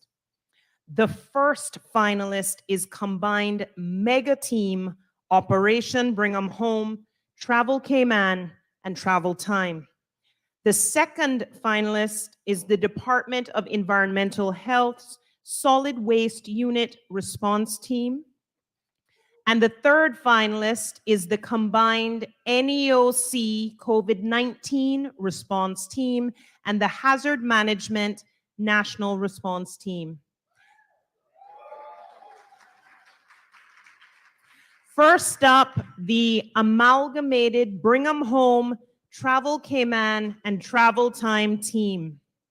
This combined team of over 2,000 persons was led by Gloria McField Nixon, Samuel Rose, Eric Bush, and Mary Rodriguez, who each held leadership roles at various points as the team evolved from Operation Bring 'em Home to Travel Cayman and finally Travel Time. The work of this team mushroomed into what was perhaps the biggest COVID-19 related government operation. It required multiple public and private sector partnerships, expanded to include thousands of volunteers, and required vast infrastructure and systems. This project ultimately paved the way for the well-oiled repatriation system that operated for many, many months. The work of this team laid the foundation for, among many other things, the establishment of isolation facilities, home isolation and associated monitoring systems, the robust repatriation flight system, which facilitated safe travel to our islands, and COVID-19 testing. This early operation made possible all subsequent repatriation work and was necessary to ensure the health and safety of those who call Cayman their home. Let's take a look at what this team did to earn themselves a place in the finals.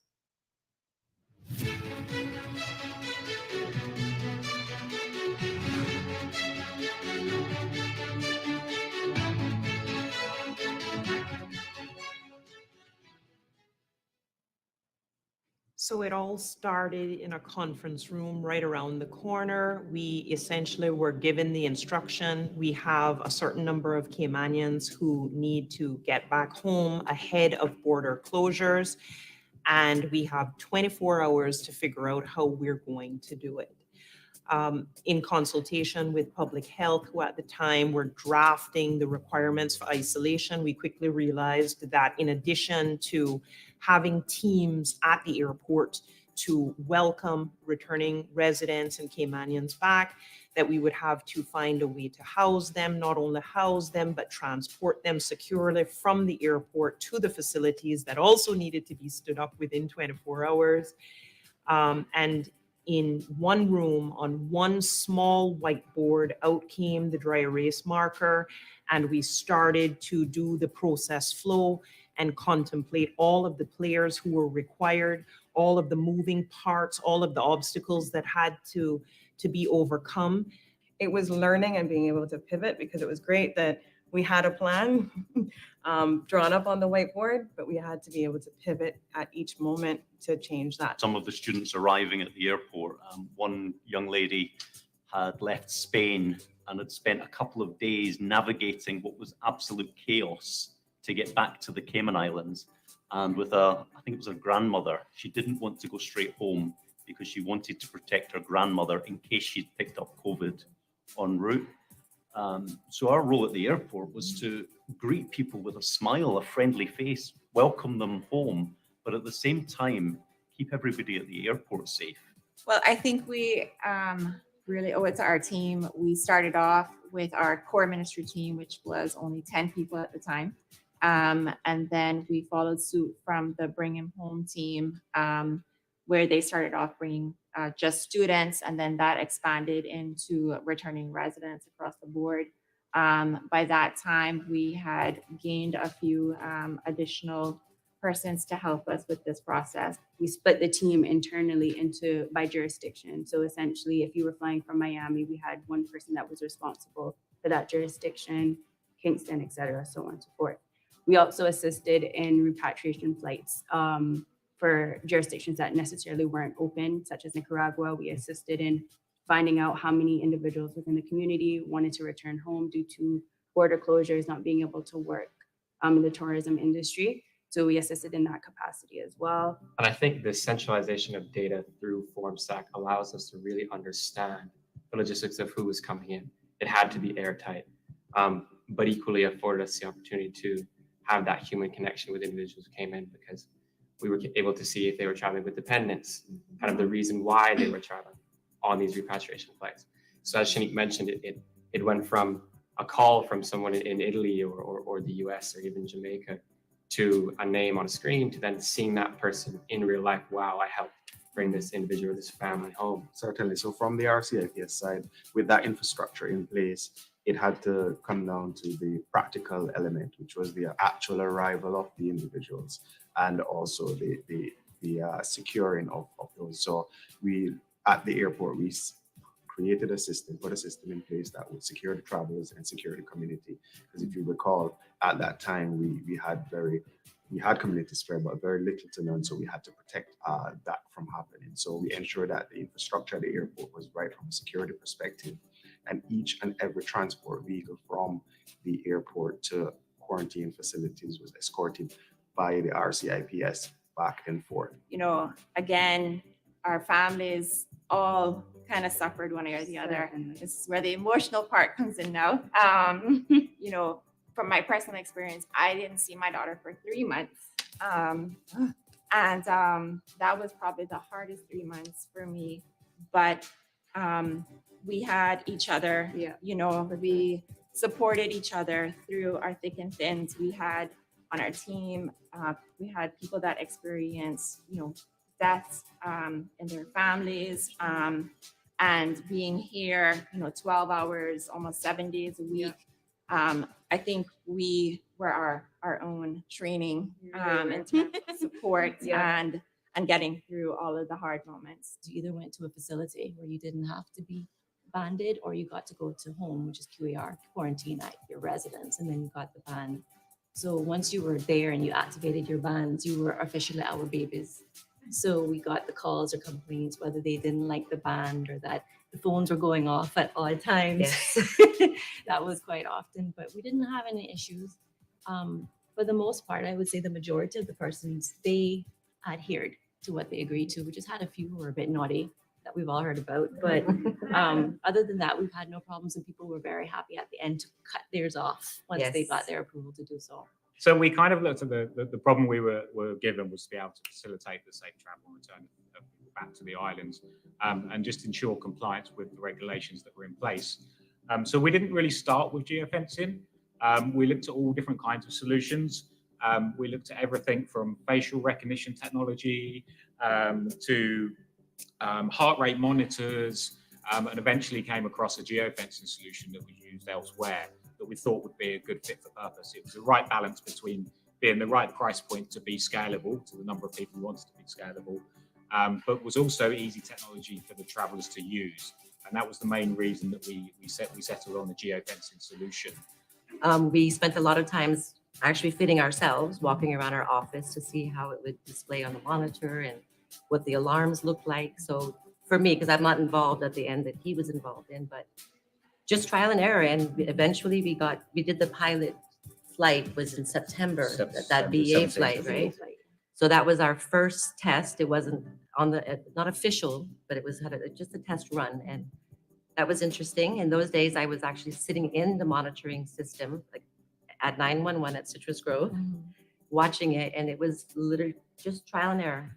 If somebody would go out a little bit too far, I'd call and, we're showing you're outside of your boundary. Well, no, ma'am, I'm just at my garbage bin at the end of the driveway. So we had to learn it. And eventually it probably took us a good 2-3 weeks before we understood exactly what the system, how it operated, how it functioned, and how to read it.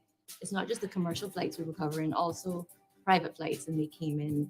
And boats. And boats. Don't Yes, forget the and boats. Yes, the boats. Yes. They come in at any hour. So the teams had to go out. When we were still doing the arrival PCR, the team still had to meet them at the airport and the private airport to do the testing and the tagging and the taxes for the transport, everything. We had a family of 5 or 6, the parents and 4 young kids. They had just moved to Cayman, and unfortunately they tested positive inbound. And they went about 26 or 27 days in quarantine. And just to understand, they just wanted to touch our soil. And the kids would be crying because every time we test them, they'd come back positive. And they were they weren't even at a home, they were in a hotel room. So you can imagine a hotel room, no balcony, couldn't go outside for almost a month. I'm tearing up just thinking. And when we finally got to make that call, like I told the nurse, I just want to be on this call when you call. So she did a 3-way. And just to hear them all screaming, she said the kids were jumping up and down. So make us all cry today.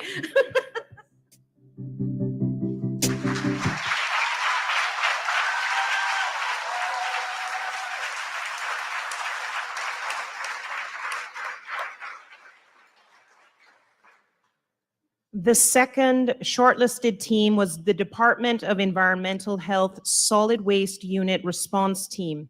This team of 106 was led by Mr. Richard Sims and Mr. Mike Haworth. The COVID-19 pandemic and subsequent lockdown necessitated a rapid and proactive response from DEH's Solid Waste Unit.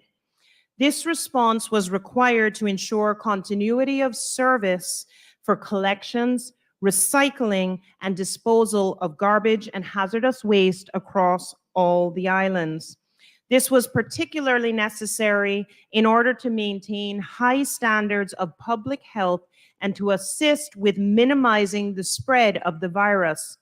These waste streams were ever present with the risk of COVID-19 infection from community spread, but in particular from medical treatment and quarantine facilities. To add to this burden, at-risk staff had to self-isolate, new temporary staff had to be trained, and DEH's collection headquarters was served notice by the landowner. This meant that the entirety of the collection operations, including all buildings and infrastructure, had to be taken down and rebuilt at another location within a 4-week period. This had to be achieved during lockdown without any break in operations. Ladies and gentlemen, please join me as we view the video outlining the work of the DEH team.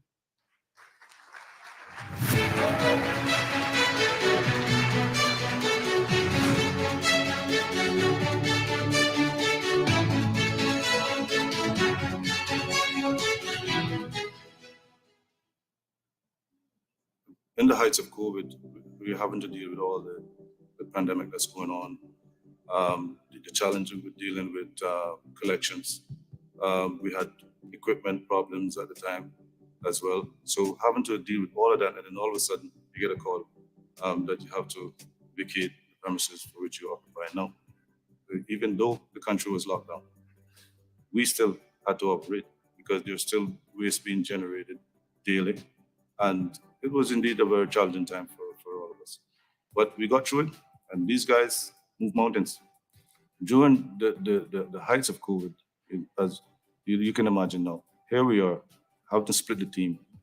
One set to move the operation, the other set to continue operation in terms of garbage collection, all these different things that's going on. Commercial wasn't too bad because all the restaurants were closed and so on, but we still had to deal with the hotels that were acting as quarantine facilities, right? So we had to deal with that commercially.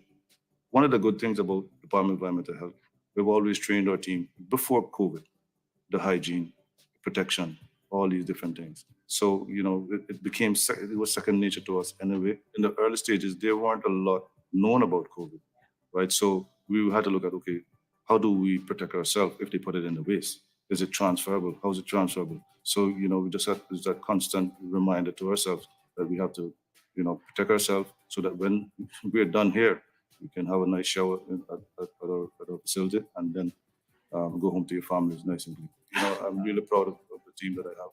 I'm blessed with some really wonderful people around me who at moment's notice are ready and willing to act. And they have done just that. And it makes me immensely proud to be part of the Department of Environmental Health.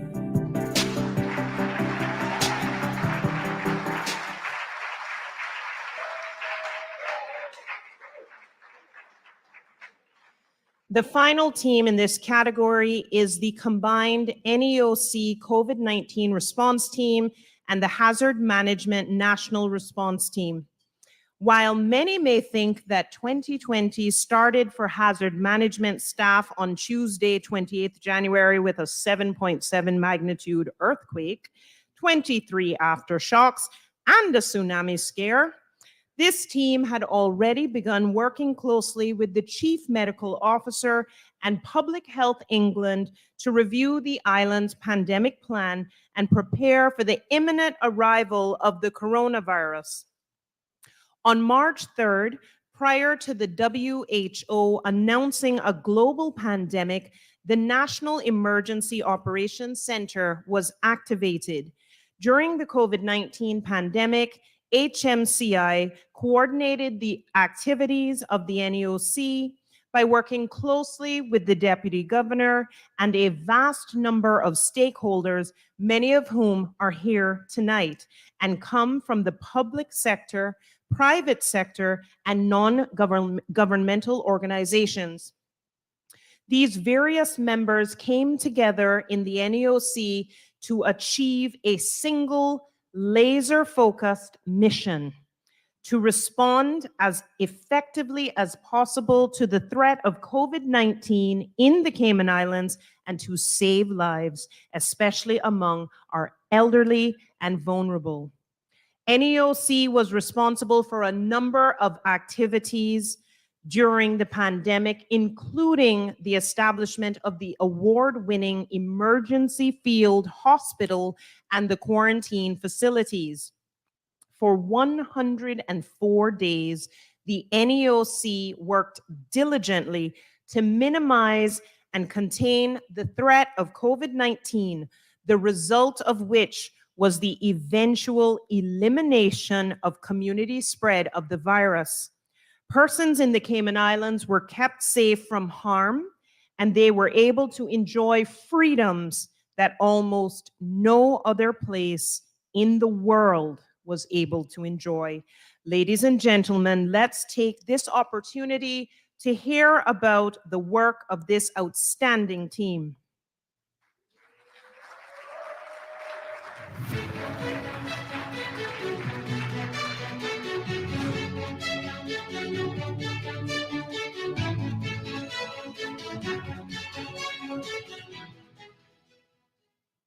Yeah, it was a very interesting year for hazard management and the National Emergency Operations Centre.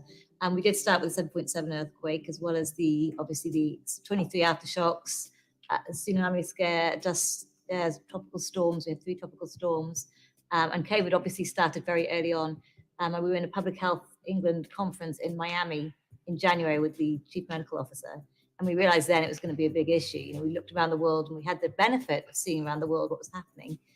So we had a bit of time, but we had to be very proactive to make sure that we were, ready to go, very, very proactive with what we were doing and how we were going to get supplies in and get organized for that. We set up the NEAC very early on, which was of great benefit to the Cayman Islands because we were about a week before WHO identified it as a pandemic.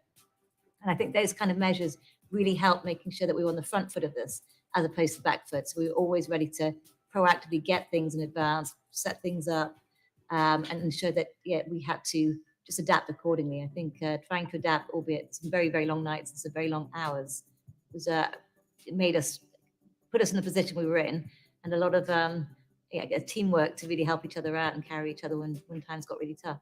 So each day we would start off by having our 9 a.m. meeting with all the different heads of departments as well as cluster members, just to get an update and also provide situational awareness in terms of what was taking place, what the priorities were, what we wanted to accomplish that day and what the issues were on that day in order to push it up to cabinet and have decisions made in a timely manner to ensure that we kept our continuity going and we knew exactly how to keep the island safe and provide that information to our public. I think the pandemic was very different because, again, it's an invisible disease. So that in itself creates all sorts of very weird and wonderful, bizarre things to try and comprehend. Again, the longevity, you can see a hurricane coming, an earthquake, it's fairly quick. And of course, we'll be doing recovery mode afterwards, or relief and recovery response. But this is such a longer term thing that you have to make sure that you have the energy to sustain it. We knew it was going to be a long journey, but we didn't, I don't think, appreciate it was going to be 104 days. And we're still on the journey now, of course.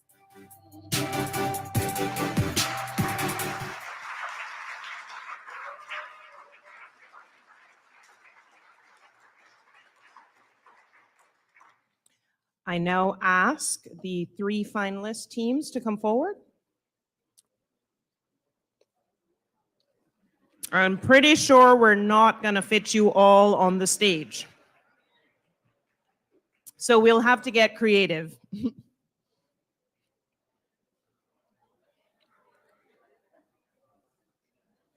We'll have to form a few rows in the front as well, but certainly fill the stage and then we can work out the rows at the bottom.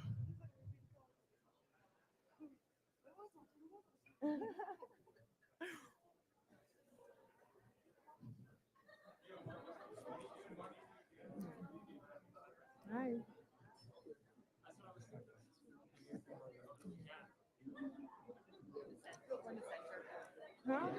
I love that outfit.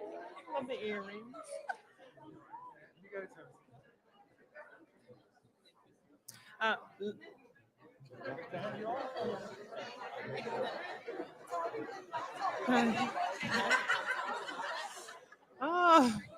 We're all right. We can start forming some lines in the front, I believe, at the front of the stage. Ladies, if you'd just come in front of the stage here. Thank you. Start that line in the front.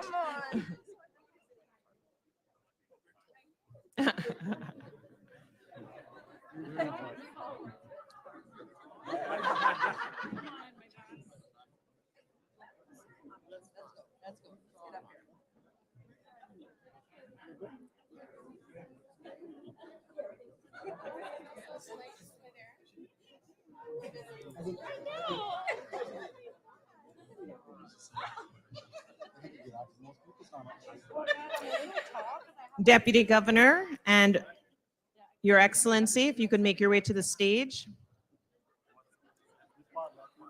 What's left of it? I guess you'll just stand next to me here, sir.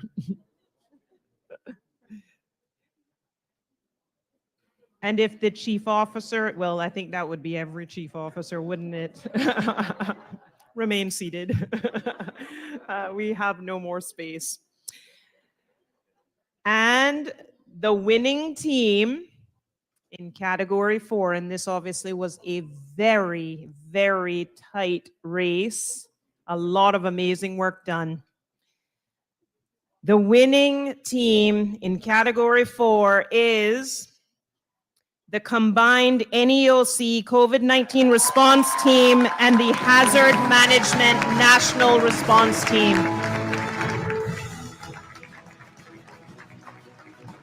So Danny, I don't know where you are in this lineup. Oh, there you are.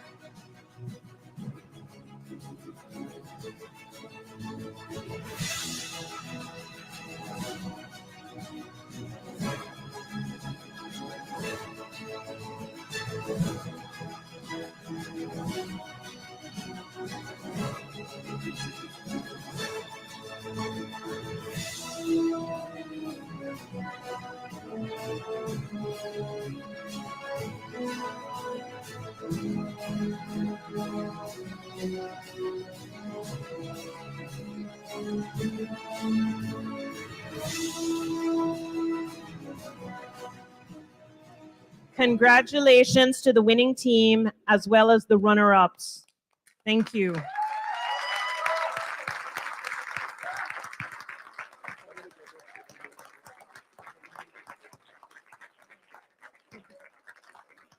If a representative from the runner-up teams can make their way to the front so that His Excellency can present you with your trophy.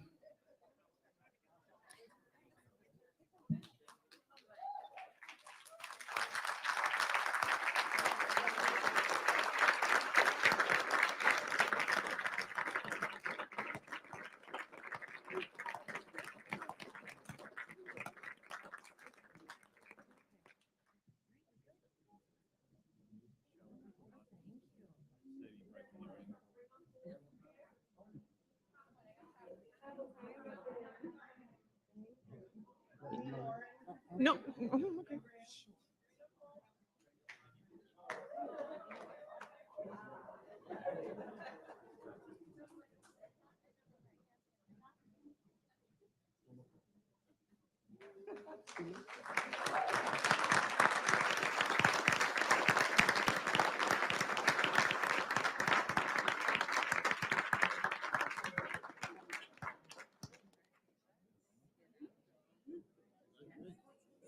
Thank you all, and congratulations to you all.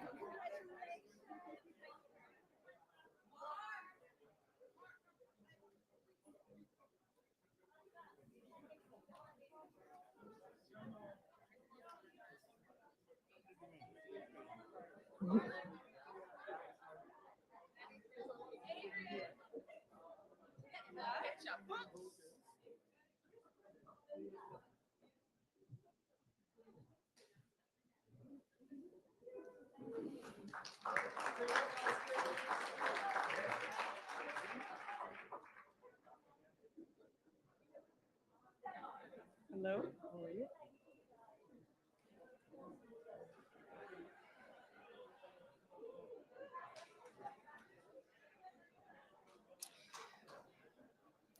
Okay, now we move on to our final moment of magic. To say a few words on behalf of this team, I now invite to the stage the Deputy Chief Officer of the Ministry of Home Affairs, Mr. Julian Lewis.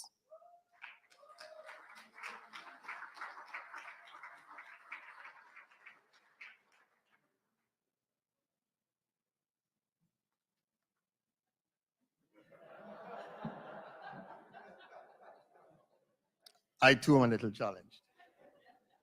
Protocol having been established. Good evening, everybody.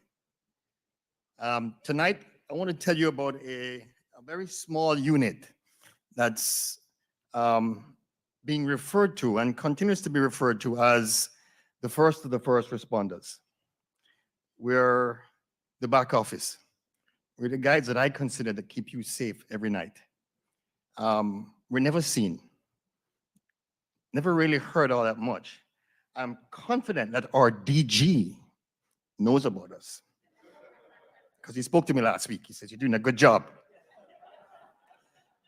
I was kind of confused because I'm the acting DCO here, not the director over here, but he knows we exist. From a public safety entity standpoint, all of our partners see us as the first of the first. The unit is very small. We're responsible for answering your 911 calls. We're responsible for managing your electronic monitoring of offenders. We're responsible for your public safety radio systems. So we're an integral part of what happens to your public safety. Hence, I think I'm very confident that's why Dr. Tasha came to me very early and said, "I need you. I need your team." And my team leapt into action and we created the foundation for Travel Cayman. DPSC became part of Travel Cayman as it matured, as it evolved, and we continued to do our regular business. And our regular business was answering your 911 calls, taking care of your electronic monitoring, judicial administration, and your public safety radio. As Travel Cayman, Travel Time evolved, we gave them all of the pieces of kit that they needed to become Travel Cayman and Travel Time. They had radios, they had a call center, and they had electronic monitoring devices. I remember working with Dan and Laura on tons of technology. So we have a huge level of synergy and integration that I heard CEO from hospital speak about, but it's not easily seen because part of that pilot project was never ever spoken about. So there is a CIG machine that very few of you ever saw. From me to you, DG, that CIG machine works. It definitely works. The success of this program speaks volumes. Just to make it short, my DPSC team tends to work 24 hours a day, so they don't actually get out much. Tonight we have our acting director and some of his staff. From me to the DPSC team, thank you very much, guys. We appreciate what you did.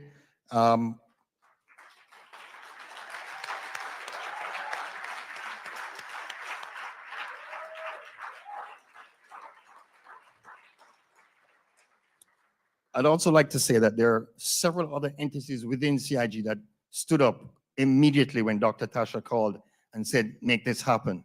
There are too many to mention, too many people to mention.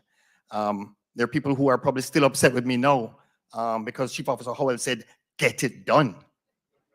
And I wasn't very pleasant about some of that. Thank you, guys. Thanks to all of you. Some of you in here tonight were inside the 911 center for the very first time, and you were amazed because you thought it was paper notes. We are an electronic center because the machine CIG needs to be continuously on the edge of technology. Thank you, guys. If I could get you guys to come up.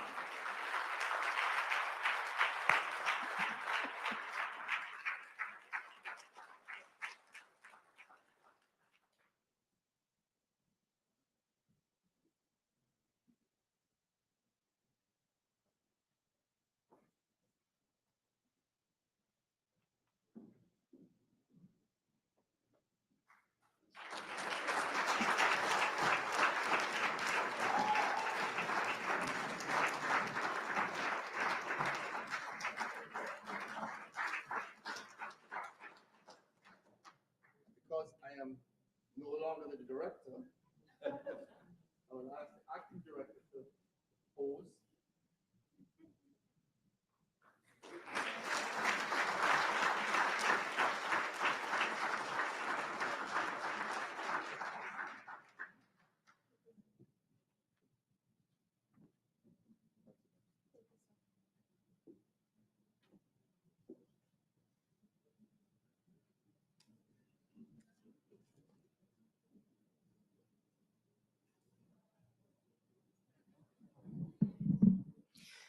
Congratulations to the Department of Public Safety Communications, better known as 911. See, that would have been a lot easier to say. I definitely wouldn't have fumbled on that. Now for the final category, continuity of public services and good governance. 10 teams submitted nominations in this category, of which 2 made it to tonight's finals. The 2 finalists are the General Registry Manual Applications team and the combined Lands and Survey Ain't No Stopping Us team and the Lands and Survey COVID Continuity Challenge team. The General Registry Manual Applications team was led by Grace Bell and consisted of 5 team members. To ensure business continuity during the height of COVID-19, the General Registry Department swiftly introduced efficiencies to previously manual processes. The first efficiency was the introduction of an electronic funds transfer option for clients. Additionally, the General Registry team introduced efficiencies such as Adobe stamping and ROC manual registration. During the pandemic, the registry was able to provide uninterrupted services for the registration and maintenance of ordinary companies, trust registration and maintenance for which there were no online options, and the liquidation and dissolution of partnerships. Ladies and gentlemen, let's take a look at the amazing work done by General Registry in 2020.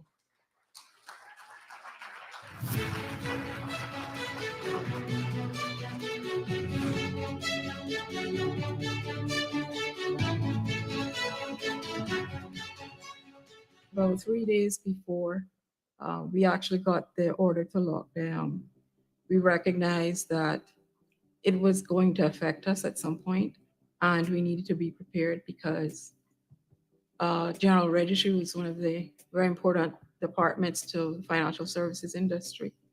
And there was no way we could cease to operate if we got such an order. One of the most difficult portion was to get our system to accept payments by electronic funds transfer. So we had to update our system. So I had to also work with our IT staff to get our system upgraded to allow it to accept receipts by EFT as well. The lockdown came even quicker, I think, than we had anticipated. And as a department that, yes, we have a lot of our services online, we had never operated using laptops. We only could get 12 laptops in a couple of hours together. And so there was only 12 staff members out of 44 members of staff who were actually equipped to go home and work. We found ourselves day and night online, basically trying to work around.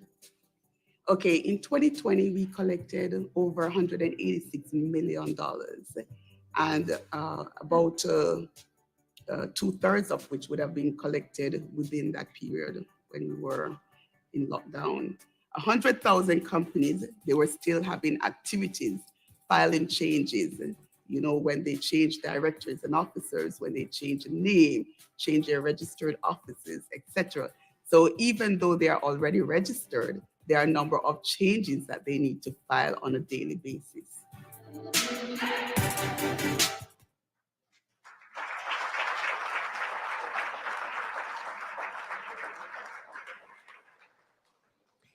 And now for our final team of the night, the combined Lands and Survey Ain't No Stopping Us and COVID Continuity Challenge team. This combined team was led by Jennifer Dixon and Christine Mitchell, and combined consisted of just under 50 team members. The Ain't No Stopping Us initiative, spearheaded by the admin and finance section of the Lands and Survey Department, was nominated for successfully implementing process flow changes, specifically as it relates to the receipt of documents. This process change not only led to efficiencies within the department, but also resulted in numerous conveniences for clients. Included in the improvements were 24-hour receipting of all revenue, vastly improved matching of electronic funds transfer payments to applications, an enhanced system of depositing receipts, and improved internal controls, all of which resulted in enhanced customer service and a reduction in customer complaints. The Lands Survey COVID Community Challenge team swiftly transitioned to remote working to ensure that service provision could continue. To make this work, they developed new workflow systems, leveraged technology so that staff could answer business calls from their homes, implemented the Lands Survey WhatsApp Messenger service, created new group email accounts for accepting legal documents, and facilitated online map ordering and supply services, to name just a few of the achievements of this team. Let's have a look at what Lands Survey did to earn themselves a place in the finals.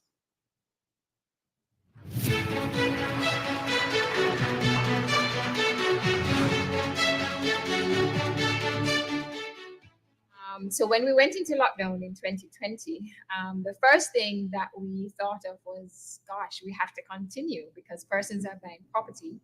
They need to move, they have mortgages, commitments, they're going to be defaulting on contracts. So at that point, we reached out to some other jurisdictions and we said, hey, what are you doing? Because we realized we weren't the only ones in this particular position. And then we had case laws that told us that really you can't move forward from paper to digital just like that. So we adopted a married approach between Scotland and some other jurisdictions that were paper-based. And we got together with a small group from SILPA, the Legal Professional Association and the Bankers Association, and we say, hey, we know that you guys have these commitments to meet. We want to work. And here's what we're proposing, that we're going to be extending these facilities so that you can continue to close. Well, from the 24th of August 2020, we haven't looked back. Mr. Hall finally approved it, and everything is running smoothly. We know that whatever work that comes in today is going to get receipted within 24 hours, and it's going to get banked, and it's going to get into RBC, and everything have worked out smoothly. What COVID did was made us decide that we were always approaching in terms of going to electronic conveyancing. So what COVID did was push that a little further. So we actually realized that one, we had to do a proposal to amend our laws because we couldn't go digital without an amendment to our current laws. And that was actually done, again, with consultation with SILPA and a small other consulting group. So those have been submitted for consideration and for debate. And in addition as well, what we have decided to do is that there are certain other products and services that we realize that we could offer digitally instead of paper-based. So there are certain requests that we encourage persons to still continue to use, even though we had moved away from a strict lockdown. So we continue to ask persons to contact us via various digital methods, and we have implemented several other products and services as well, where persons can contact us digitally instead of actually having to physically visit our location.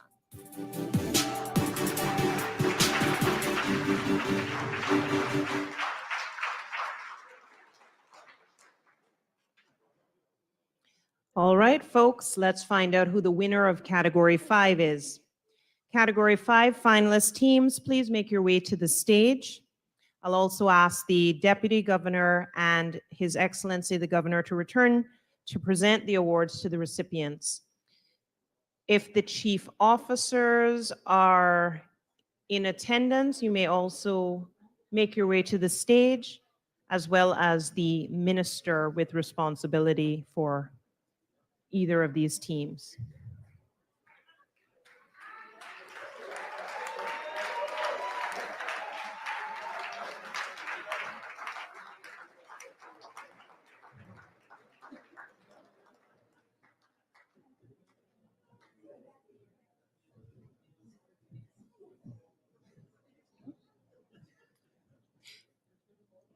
Okay. When the winner is announced, I'll just ask that a representative from the winning team step forward to receive the trophy. And similarly, the runner-up, I'll ask that a representative from that team step forward to receive your award.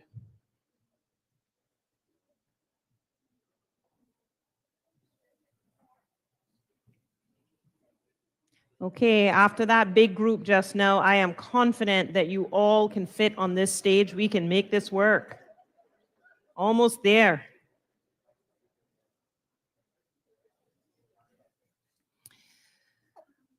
All right. Ladies and gentlemen, the winner of category 5 is the Lands and Survey Ain't No Stopping Us and COVID Continuity Challenge team.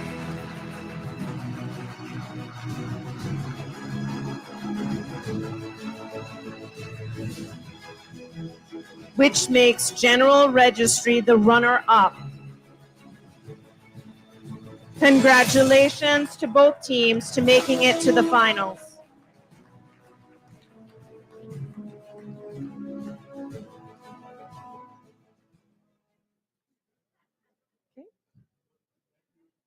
Thank you all.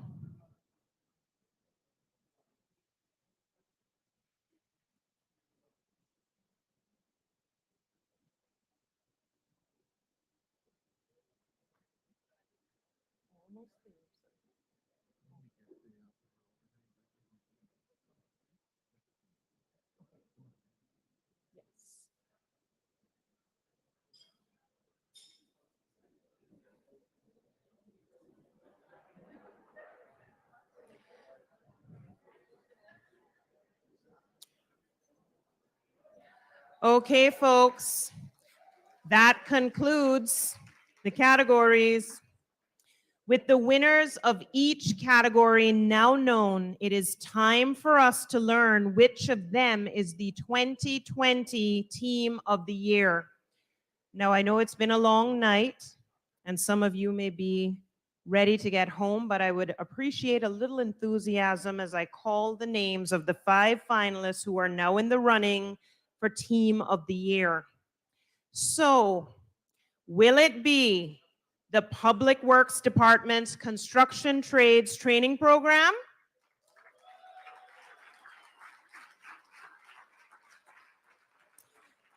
The combined Sir John A. Cumber Primary School Lunch and Grocery Delivery Team and the Department of Education Services Continuation of Education Excellence Team?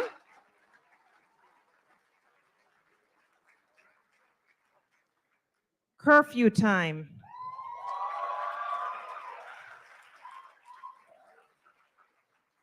The combined NEOC and HMCI team?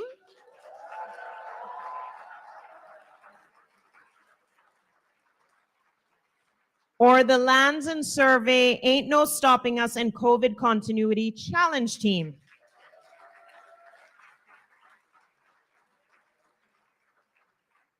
Ladies and gentlemen, I will not keep you in suspense any longer, as much as I would love to.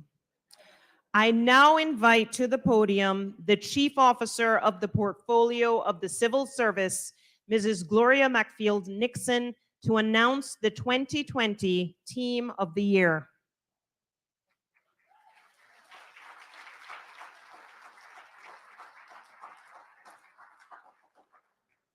I thought about getting on tippy toe for this, but I'll just bring the mic down. So, what an evening. As we've all been watching the teams come up, I think we can agree that we have had some amazing finalists represented today, as well as some amazing moments of magic. My hearty congratulations to everyone that's here this evening. And as our Master of Ceremonies has already said, you're all already winners, and the Cayman Islands is the better for your being a part of our broader public service. Thank you so much.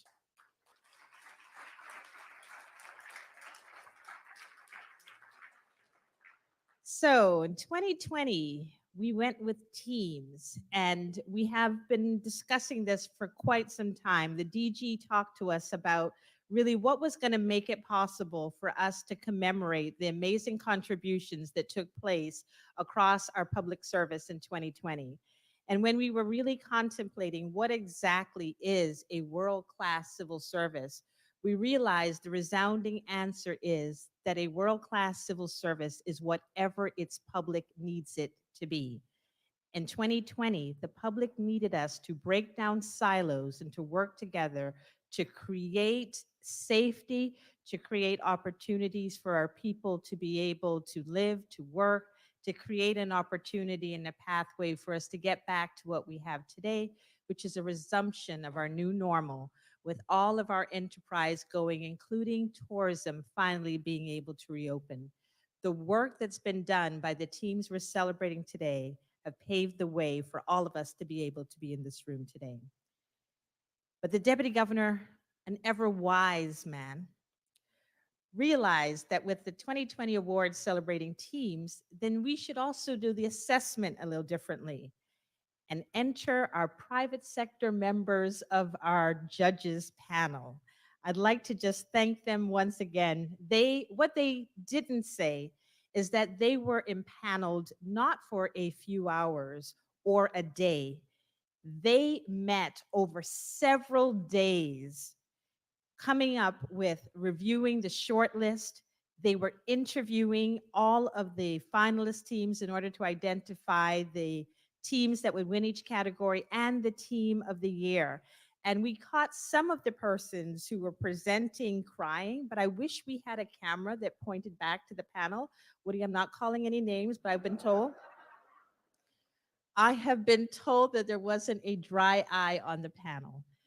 And I think we can understand why. So really, the way that these teams responded to the 2020 COVID-19 pandemic demonstrated that we were able to come together as we were responding to worsening global conditions, and we realized that shifting priorities required us to take a team approach.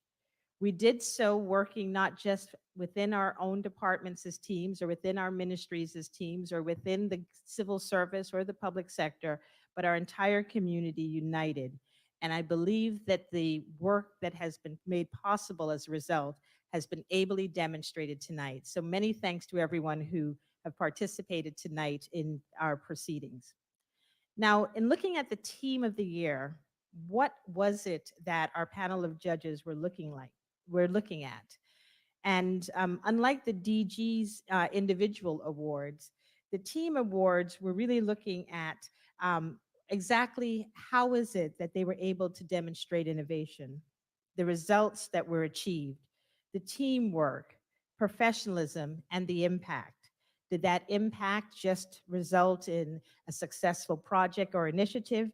Did it involve success for the ministry? Did it involve success for the government? Could we say that it involves success for the community or indeed our country? And so the judges were really looking at impact very significantly as they were judging amongst all these amazing teams who would be team of the year. And with that background, I think you will agree that our team of the year has certainly delivered. The team of the year focused on our most vulnerable. They made sure that they had a voice, that they were seen, that they were heard, that they were catered to. They not only found ways to expand minds, but they nourished families. Toiling from 11 a.m. to 4 p.m. daily, they ensured that their clients' basic needs were met. They sourced computers and they brought education online. They innovated one of the largest administrative processes that we do each year, the annual enrollments, and they guided our public and private sector schools back to face-to-face education by September 2020, 1 year ahead of most of the world. With these achievements, they created lifelines for parents. They who were confronted with the inadequacy of our own teaching capabilities. As my son told me, quite frankly, you're no teacher. And I thought that was harsh. We need to work on your feedback.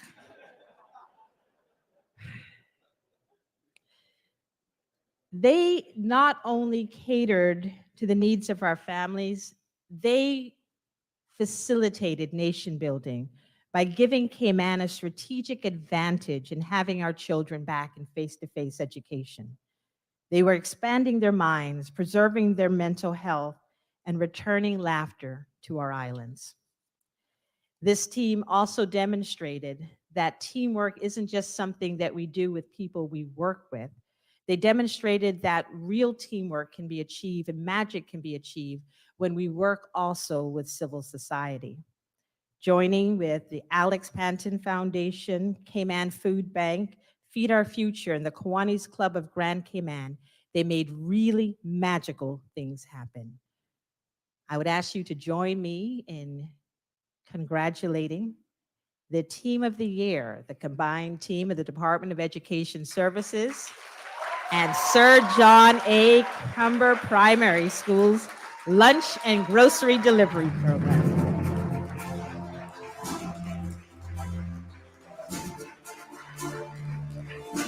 I'd invite our team to come to the front. Deputy Governor and Chief Officer.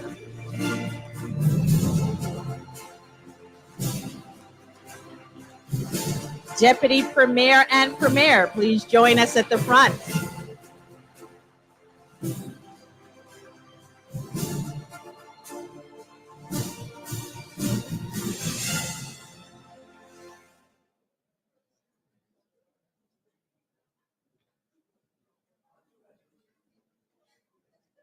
Right up on the stage. Thanks, DP.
Congratulations again to all of the finalist teams and to our 2020 Team of the Year. Ladies and gentlemen, let's applaud them again. Excellent work.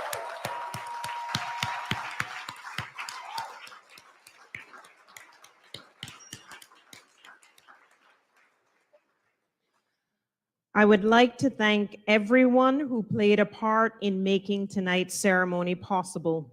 The list is too long for me to name everyone. However, you know who you are. I wish to sincerely thank each and every one of you for your efforts, commitment, and contributions, all of which made tonight possible.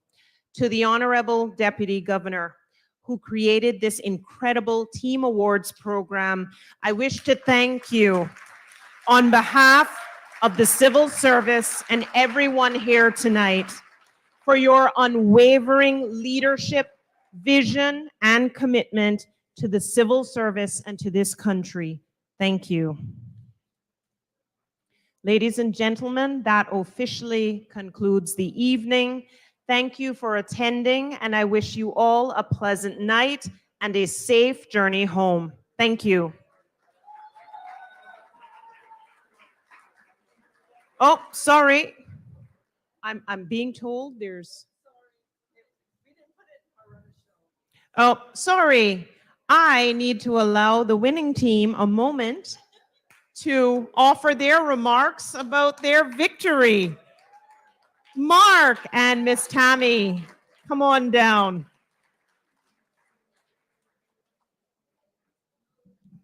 Good evening, everyone. Good night. It is indeed a great pleasure to accept this on behalf of the Department of Education Services and all our schools, and Sir John A. Cumber included. 2020 was not an easy year for us, as you can imagine. We did some things that we've never done before, but through it, TEAM, together, everyone achieves more, was our motto throughout the pandemic, and we did it. So I'm going to hand over now to the new director, and he will finish up our acceptance speech.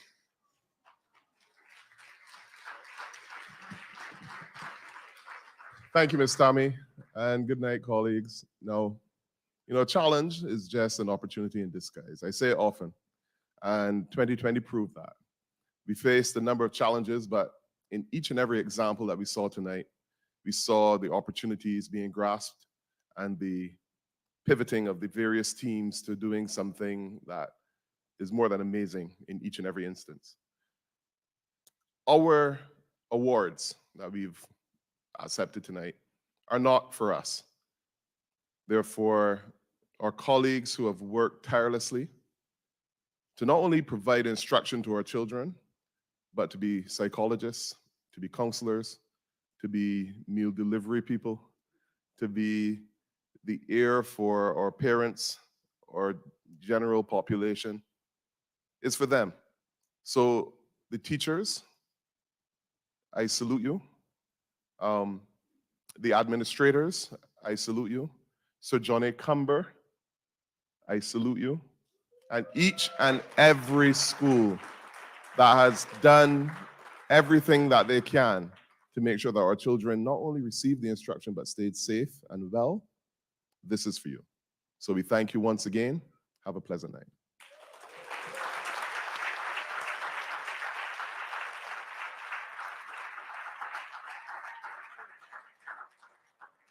What an omission on my part. I hope you're still live streaming on YouTube. Give me a thumbs up if you are. So let me try this again. Ladies and gentlemen, that officially concludes the evening. Yes. Thank you for attending, and I wish you all a pleasant night and a safe journey home. Thank you.